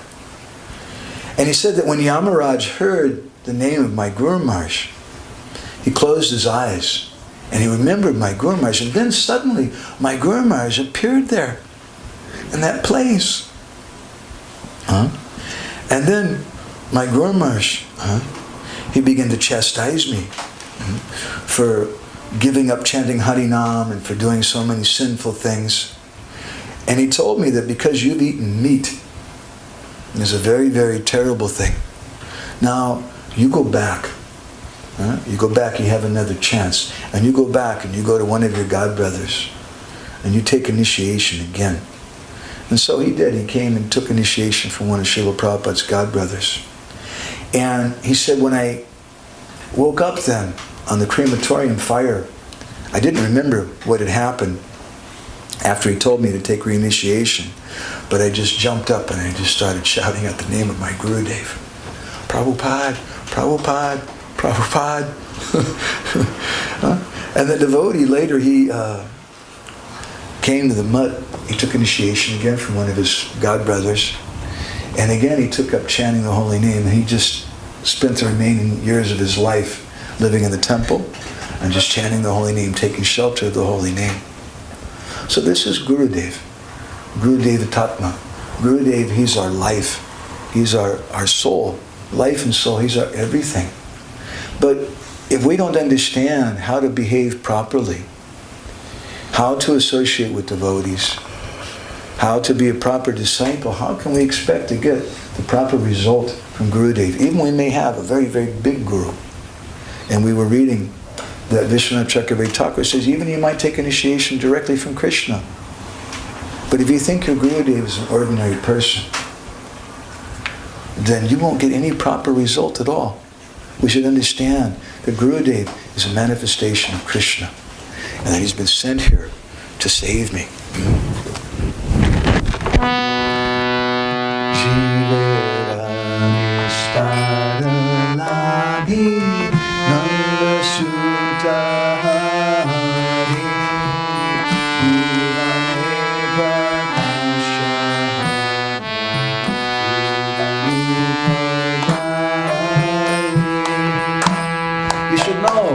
Jivaranastaralagi Nanda Sutahari. The Gurudev is Krishna. Krishna's come to deliver the living entities, and to deliver them, he's assumed the form of a devotee. And he's come as Gurudev. to deliver us. To those jivas who are crying and crying and crying, as we were reading a few days ago from Srila Bhaktisiddhanta Sarasvati, that we can't find Guru on our own with our dull material senses. But when we're crying in the heart, then Krishna, who's in our heart, understanding our desire, our degree of our sincerity and our devotion, seeing that, then he makes arrangements and he sends Guru to us, if we're qualified. So as we were saying in our first discussion, there's a Hindi saying that Guru mili laki laki, Sishya mili ek. People sometimes say it's very, very difficult to find a bona fide Guru. But actually, Shastra says that's not hard at all. There's so many bona fide Gurus because the spiritual world is full of bona fide Gurus. There's unlimited numbers of bona fide Gurus. But what's hard to find, practically impossible to find, is even one bona fide disciple. So we don't have to worry about all the politics and who's bona fide, who's not bona fide, and what gender should they be, or nationality, or color of their skin, or this or that. We just cry to Krishna. That's our business. And if we're a qualified disciple, then Krishna will come to us in the form of Guru. This is our principle. So thank you all very much for walking with me on the road of this katha for the last few days. And now we'd like to ask everybody if you have any reflections, before questions, if you have any comments, anything. Prabhuji, reflection? Yes. When you were speaking this instance where Prabhupada said there's no love in the material world. When we're saying there's no love in the material world. There's another instance where, Prabhupada thought was the exact opposite. Yes. And we read some other things from it too. So he was, sitting at one point, these two kittens. Huh? There was two kittens. Two chickens. No, kittens. Two kittens, right. Baby cats, right?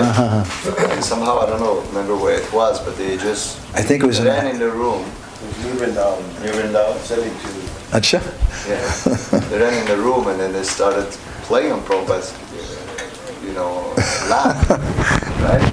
And all the sannyasi disciples were horrified. Oh, Mochi, the cat. And Prabhupada actually just started petting them. And he says, and the two cats, they were totally ignoring Prabhupada. They were just playing with each other. They were ignoring everything around them. Prabhupada says, see, even there is love. So that means, in one sense, there's no love in the material world, but in the other sense, there's no place where there's no love. Yes. We should know what is real love. And we should exhibit that in our society. Real love has three qualities. It's ahoitakiya pratiyata, yatma superseded. It satisfies the self because it has these two qualities. Ahoitakiya, it has no motivation. It's not that baby, I love you, honey. Where a man says something like that, and he doesn't love her. He loves that bag of flesh and bones. That's what he loves. He's wanting to try to enjoy and exploit something. So the first quality is it should be ahoitaki. And the second quality should be apratiyata. Not that, dear John, I just want to thank you. It was nice for these last few years, but we can still be friends. It has an ending to it. And this way people's hearts are broken. They're not satisfied. This is the nature of mundane love. But real love, it has no motivation and it never ends. Because it's based on Krishna. Puji has something? Yeah, when you were talking about how you wanted to do just kirtan only and no katha, and you were saying that Srimad Bhagavatam was Radharani and Krishna, and they have to be both together, right? I was listening to a lecture today, and the Babaji was saying that he quoted Raghunath Das Goswami, and he said, we only accept Radha and Krishna together. We don't accept just Krishna alone. And he goes on and he says that Raghunath Das Goswami doesn't want to see the face of someone that worships Krishna just alone, because his face is like a desert. Right. Yeah. In the same verses, Raghunath Das Goswami says that even if Krishna's calling from me, telephone call, Krishna wants you, I'm not going to go there. I won't go. Even if Krishna's personally calling me, if Radharani's not there. And he says, but if I hear that maybe out of some madness or something, Radharani went to Dwarka, and she's there with Krishna, even if she's not calling me, I'm going to run there as fast as I can. This is our mood. So both things have to be there. Thank you. Well, in relation to that, it's kind of interesting that, generally speaking, outside people, they don't want to talk about religion because it's a source of arguments and so forth. Right. So they say, well, it's an internal thing. I'm religious, but I don't like to talk about it. And if we become like that, it becomes a problem. But often we don't want to, just kirtan, no discussion, because it's going to turn into arguments and disagreement, and we want shanti, right? We don't want to be disturbed, so no more Krishna Katha, we just hear kirtan, and everyone can be in harmony with kirtan. We can argue kirtan, right? It's true. We're all in harmony with that, but we don't need... It's said by the, what's that song about Jagannath Puri? Yeah.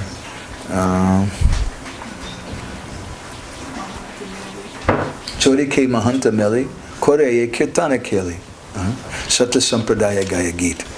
That at the in Jagannath Puri, in the Kirtan of Sri Chaitanya Mahaprabhu, Chori ke mahanta meli, from all four directions, all the different mahants are coming.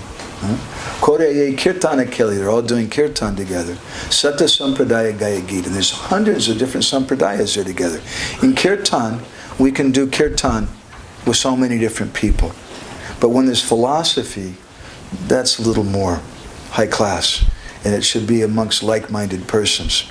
But on the other hand, if we don't have philosophy, we won't really come together closely. And this is a point of this verse, Parasparanu Katanam. We can introduce people to something. Srila Prabhupada sometimes, I know examples in Paris and in Australia, when he started to give lectures, and the audience were very agitated, and they started shouting things at Prabhupada, and Prabhupada was getting ready to give a talk, and he said, just do kirtan. And stop, because they're not qualified for it. Would you say? Yeah, actually that beautiful, miraculous story you said about Bhaktisiddhanta disciple, coming back from the dead, sort of thing. Well, there was a similar miracle actually that happened. There was a Prabhupada disciple from France, Kritu Putra. He became the first French-born sannyasi, very prominent in his zone. Very nice devotee. Anyway, but after Prabhupada's departure, within a couple of years he fell away and he became a drug addict. And he really fell down, like in the case of that other Mad devotee, like he really went out there, really, really bad. Anyway, so fast forward 25 or 30 years, about 10 years ago, he was dying in the hospital. And in the last hour, he was just, had some doctors trying to keep him comfortable during his last day. And he was, in the last minutes, just before he left his body, he was unconscious, but all of a sudden, he sat up in bed, and he started shouting, Prabhupada, Prabhupada, Prabhupada, vous êtes venu, you have come, how is that? Est-ce que c'est possible, vous êtes là, you're here. He was totally amazed and transformed, and then within minutes he died, he left his body. Oh, Krishna. Yeah. And then the doctor said, what is this? This is Prabhupada. The next day the family came to find out what happened. And one of the doctors said, what, can you explain something? In this last minute, he started shouting Prabhupada. He said, oh yeah, that's his great teacher that he left 30 years ago, So Prabhupada came in the last moments of that devotee's life, Wow. You never know, Gaura Prabhu. You began your talk speaking about going to Europe and arriving at a temple that allegedly had a much larger population at one point, and you asked the question. Unpleasant question. Where did everybody go? What happened? And people were, they're all in Maya. And I was asking, why aren't they coming for Krishna Katha? Yeah. Right. And so that reminds me of a quote from Srila Prabhupada where he stated, if someone leaves, it's 50% our fault, but 50% their fault. So I'm thinking, from our side, we should be thinking, well, gee, what is it that I could have done to prevent that devotee from becoming discouraged?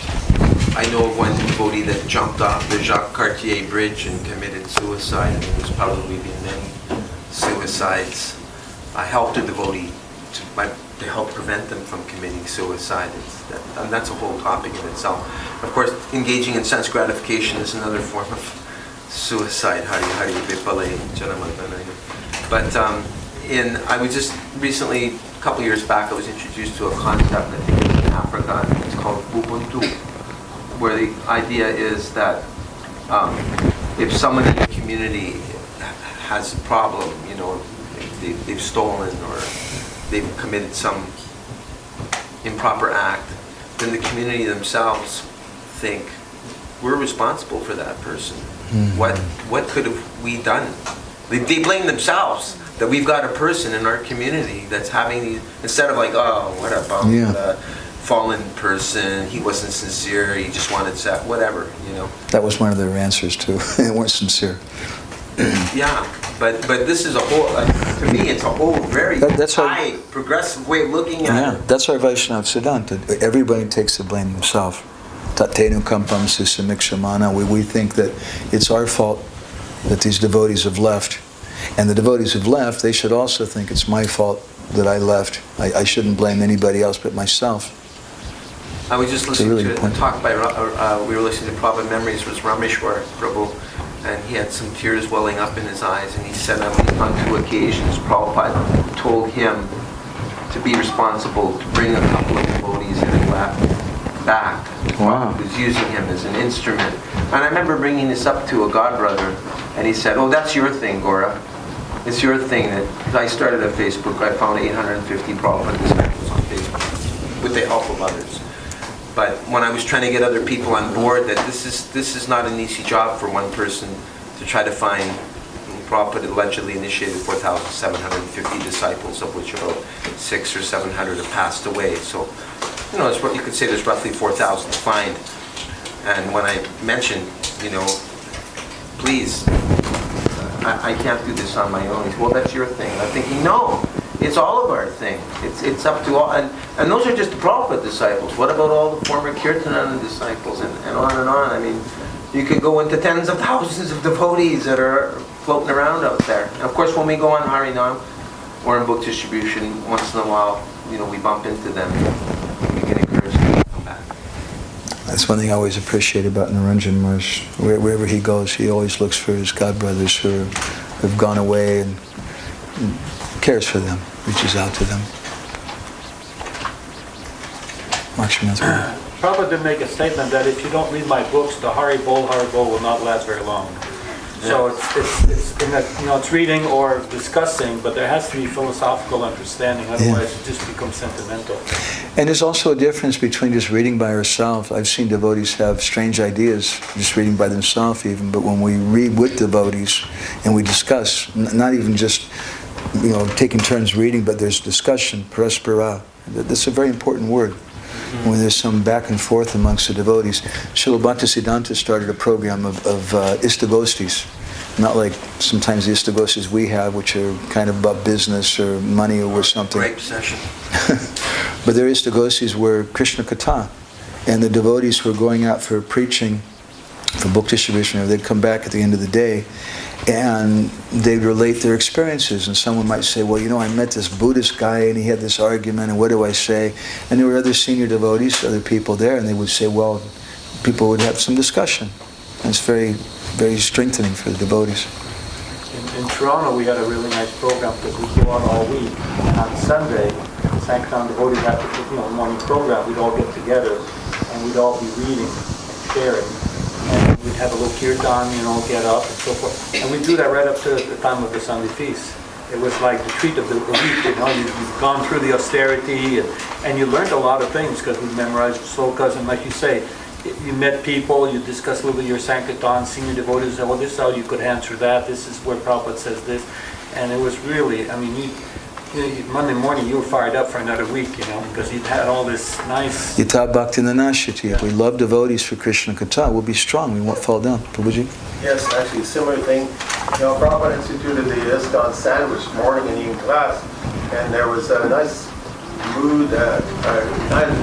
Last I had the association with Mother Jamuna, she would have a morning class there at her place, on the Bihari Ashram at Saranagati, Western Canada. And the way she would have Bhagavatam class is that she would have everyone sit around in a circle, and one person who would change every day. Usually we're only 8 or 10, a smaller group. And one person would read the verse and the other person would read the purport. Then everyone had their turn to say whatever they felt like saying, like share. It was a round table discussion, an exchange. Parasparam, like that, It was really nice. And some people had very little to say, but some others. But if you had someone really inspired and he would, offer some nice understanding, and that would enliven the others to, oh yeah, okay, and now that you mentioned that, I'm thinking like in the same way. Yeah, just like Vishwanath says in his purport here. Right. It would really stir things up beautifully. They tried something like that back in Martin in Toronto, where devotees, again, 8, 10, you can't do it with the too large of a group. Yeah. You'd sit around a sort of a table in the corner of the Toronto Temple Room, and it would be a round table discussion for Bhagavatam class. But what I find in a larger group is if we have reflections, like we're doing here, it accomplishes a similar thing. Very good. It's a really, really important thing. And then you all come together and you bond together. Otherwise, sometimes a class can be like an ego thing or something, or a way to control people, a way to get some prestige or something, and it becomes unpleasant. And that's why I think many of the devotees weren't coming anymore in that temple I'd mentioned. And because the temple is for spiritual nourishment, spiritual encouragement, and you feel really happy and excited to be at the temple because you get a lot of benefit, tangible spiritual advice, it's like that. So if you want to be there, Association with the devotees, sometimes we're faced, especially when there's exchanges, somebody's giving a class and they think, oh, I have so much I'm saying. And someone else gets some comment. Wow, I remember once we were in Denver. I was in charge of the preaching center in Boulder, and we used to go once a week to Denver. And one of our friends was giving Bhagavatam class one morning, and it was a real hellfire and brimstone class about why grihasthas shouldn't watch television. And all the grihasthas were like squirming in their seats, and he's going on, and really heavy thing. And he finished the class, and any questions? At that time, his 5-year-old son was there. And his 5-year-old boy stood up and real loud, he said, "Daddy, why do you watch television?" And everybody started laughing so hard. Go to Prabhu. You said that sadhana bhakti brings one to prema bhakti. Vishwanath Chakravarti Thakur says it in his commentary in text 31. But first one needs to learn how to associate with devotees. So by prema bhakti, I'm thinking that must be what Raganuga bhakti is, yes? Yeah. Prema is the last fruit of Raganuga Right. Bhakti. And that's the main reason that Lord Chaitanya came, to give that. Yeah. So there's some of that are of the opinion that there's actually a method by which to cultivate Raganuga Bhakti. Personally, myself, I know I'm not even past the Anartha Nivritti stage. So it would seem to me to be premature to cultivate Raganuga Bhakti, and I'm not even really clear, although there are books on it, how to go about doing that. I remember one little instance I remember reading in Nectar of Devotion is that when you wake up in the morning and your mind starts being flooded by, I'm going to dress Krishna like this today in this kind of outfit, and you're making all these plans. Prabhupada gives a little glimpse of maybe what the spirit of. But it doesn't mean that if every single person you put in the newspaper, you make an ad in the newspaper, everybody should read this, and every morning you should think, I should dress Krishna like this, and then everybody who reads this is going to get Raganuga Bhakti. Obviously, it doesn't work like that. Anybody can understand that.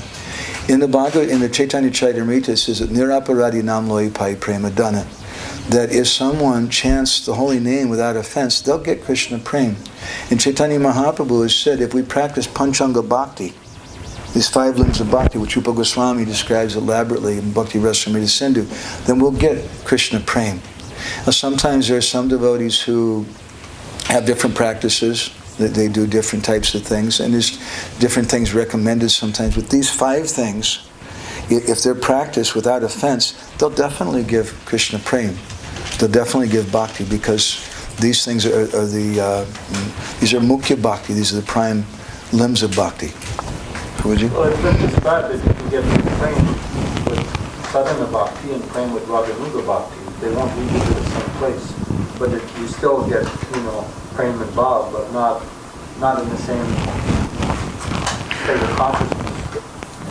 Technically, there's sadhana bhakti we may be doing Vaidhi sadhana, we may be doing Raganuga sadhana. So that's kind of Gaura's question, I think, perhaps. What is Raganuga sadhana? Raganuga simply means that someone who's following rag. They're following by some inspiration. So they're giving up rules and regulations. I find it a bit ironic sometimes that some persons who wave the flag and claim to be the flag bearers of Raganuga Bhakti, they minimize or criticize even Srila Prabhupada. And why? They say because he's not following a lot of the rules. He allowed ladies to live in the ashram. He went to the West and he did this and this. But why did Srila Prabhupada do those things? Those things are Raganuga. Prabhupada was breaking those rules to please Krishna. And Prabhupada didn't emphasize the rules and regulations so strong in our movement. He emphasized 4 regular principles in 16 rounds. But Govinda Dasi, she told me as an example, I'll give you a couple of examples, which we don't necessarily follow today. But once she went to Srila Prabhupada, she was cooking for Prabhupada, and she said, Prabhupada, some of the devotees are telling me that on Ekadasi, I shouldn't use powdered hing, asafoetida, because it has grains in it, and it does. And we don't use that for that reason. So she asked Prabhupada, so should I not use it? And Prabhupada's response was, he got angry with her. And he said, don't introduce all these rules and regulations. You just use it. Now that doesn't mean that for all time and circumstance now we should all use powdered hing on Ekadasi, because Prabhupada once told it to Govinda Dasi. A similar thing was there in Buffalo, New York. Lakshmi Moni Mataji was there at the time, and she told us that there was a small group of devotees, 8 or 10 in the temple, mostly brahmacharis, and once they wrote a letter to Srila Prabhupada with a question. They said, Prabhupada, we're trying to save money, and so we have 6 or 8 brahmacharis, and we all use the same towel to dry off with after we take a bath so we can save money. And there's some controversy because after we finish using the towel, then we wash it and we dry it, and then we use it for the deity, for the puja. And is that okay? That was a question to Prabhupada. And Prabhupada's response was, just do it more often. That was Prabhupada's response. That's Raganuga Bhakti. So we get Prema Bhakti by pleasing someone who's a Premi Bhakta. We get, and by to the medium of chanting the holy name. And some people, they have, their guru recommends that they do Siddha Pranali, or this thing or that thing. But one comment about that, Siddha Pranali means a process where someone reveals their swarup in the spiritual world. And Bhaktivinoda Thakur had that from his guru. We don't find fault with that. But it's not mentioned anywhere by our 6 Goswamis in any of their literatures. And rather, we say, Harinama, Harinama, Harinama, Eva. It doesn't say, Siddha Pranali, Siddha Pranali, Siddha Pranali, Eva Kevalam. It says that just by chanting the holy names, chanting the holy names, chanting the holy names, everything will come.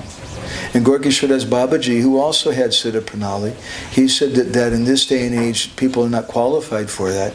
So we simply chant the holy name. And Bhaktivinoda Thakur, he says that Name Prasvatito Hai Rupa Guna Karma. From the chanting of the holy name will come everything. And one will realize their spiritual form. Similarly, in the 12th canto of the Bhagavatam, chapter 3, text 50, the Bhagavatam says, Atma Bhavam Nayat Yanga. That when someone is meditating on Krishna and they're about to die, Krishna reveals to them their own eternal spiritual identity. And how does he do that? In the very next verse in the 12th canto is a famous verse, Kalir Doshanidhi Rajan, through the chanting of the holy name. So the Bhagavatam very conclusively says that just by chanting the holy name, someone will realize their swarup. They'll get Krishna prema, they'll get everything. It's not that other processes are bad, But we should follow what's been given to us by our Gurudev, by Srila Prabhupada, and have faith in that. That's my thought. Corporal? Is that why Prabhupada warned against associating with Radhakund Babaji's? Yes. Because they're using this. I have a friend who passed away a year or so ago. He's an old friend of my Guru Maharaj. They grew up together, and he has a PhD in Sanskrit, very, very learned Vaishnava. He's born and raised in a Gaudiya Vaishnava family. And he had initiation from some line outside of ours, and he had this Siddha Pranali. And sometimes we were asking him some questions philosophically, and someone asked him, oh, should I take Siddha Pranali? And he said, you can do that. He said, but if you do that, it means you're rejecting your Guru. Because you have a Bhajan Pranali from your Guru. And you should follow what you've gotten from your Guru. And be satisfied with that. And be satisfied, the holy name will give everything. It's not that the holy name is short something. The holy name will give everything if we have faith in Guru. But if we think, oh, I need to get some other thing over here, and I'll collect this thing and that, then you're going to do offense to your Guru. And you're not going to get anything. I've heard the explanation that by reading Krishna's Leelas, then by doing this, one can gradually identify where their taste is in terms of where one's attraction is. In terms of rasa, that, oh, I really love the Krishna, the Gopa pastimes, the Sakya rasa, that really resonates with me. Or, no, actually, I'm much more attracted to Madhurya rasa. I mean, because we're supposed to be hearing the chant. Well, of course, Srila Prabhupada, who's going to argue with that point? Srila Prabhupada said everyone should read Krishna book every day. And that's the same point. But what I would maybe don't feel so comfortable with that kind of position is the attitude, the approach of that. We should read as a service, in a humble way. I'm reading because Srila Prabhupada told me to, not because I'm reading, I'm looking, where is that thing going? It'll rise in a natural way. It's not that we have to try to imagine something and start speculating something, but when we please Gurudev, Shushu Sharanasya Vasudeva Katavji Shamaha Seva Bipra Punyatirthana Sevanat. When we please Gurudev, then that Kata Ruchi comes, and that Kata Ruchi, that's the beginning of Raganuga Bhakti. But that comes by service to Guru. You're going to say something? I was going to say what you just said, but I'll just say it. That my understanding is Prema Bhakti or Raganuga Bhakti comes from the grace of Krishna. And the only way you get the grace of Krishna is through the grace of Guru. So, It's a personal thing, personal reward, personal connection. There's no mechanical thing about it. Yes. If you want Raganuga Bhakti, it means some personal attraction. How can I develop that in a mechanical way? Just even maybe someone's doing some mechanical reading to try to understand what is my Swarup, what is my attraction, what is my Isadev. But that'll come naturally if we render service in a loving way to Guru. But we should hanker for it. That's there. We shouldn't be complacent. Srila Prabhupada speaks about that many times too. We should render service, but we should have this burning, intense desire, as we were just reading from Prema Vilas, this utpanta, this intense desire. What is my Swarup? When will I going to become free from material desires? When will that day come? And for that reason, we can study different prayers of our Goswamis also. There's many heartfelt prayers, Dainya Bodhana prayers, which express feelings of great humility and desperation. Anything else? I just got a question about the word kanta. What does that mean? I always hear it and I just don't know the definition. Lover. Okay. Sorry, what? Lover, kanta. Kanta means love. Kanta means lover. Kanta. Oh, okay. But kanta means a neck. Oh, okay. Utkanta means something very, very, very, very eager. Okay. See? Okay? Prabhuji, why even in our daily Guru Ashtaka prayer, you say that our Guru Vandana, Janme Janme Prabhu say. So we say that we want to, birth after birth, we want to serve him. So why are we talking about what is our Swarup, what is this? Isn't it premature? The birth after birth, we want to serve him. Well, if I want to serve him, Vishnu Chakravarti Thakur has given a wonderful commentary on that song. And how can I serve him? I can serve him imperfectly in this body. I'll serve him perfectly when I know his heart. I'll serve him perfectly. Vishrambena Guru Seva, Rupa Goswami just says that when we become one with Gurudev in the heart, which means that I understand Gurudev's Swarup, it doesn't necessarily mean that now I go to the spiritual world. Someone may still be here and serving Gurudev in that way, but that's the last limit. That's the real service, and they can really understand Gurudev's heart in a complete way, not just in a shallow external way. We can understand a little bit, a little more. It's the nature of personal relationships. So, can we leave it to Srila Prabhupada to tell us in whichever life it happens? Yes. That's the nature of a personal relationship.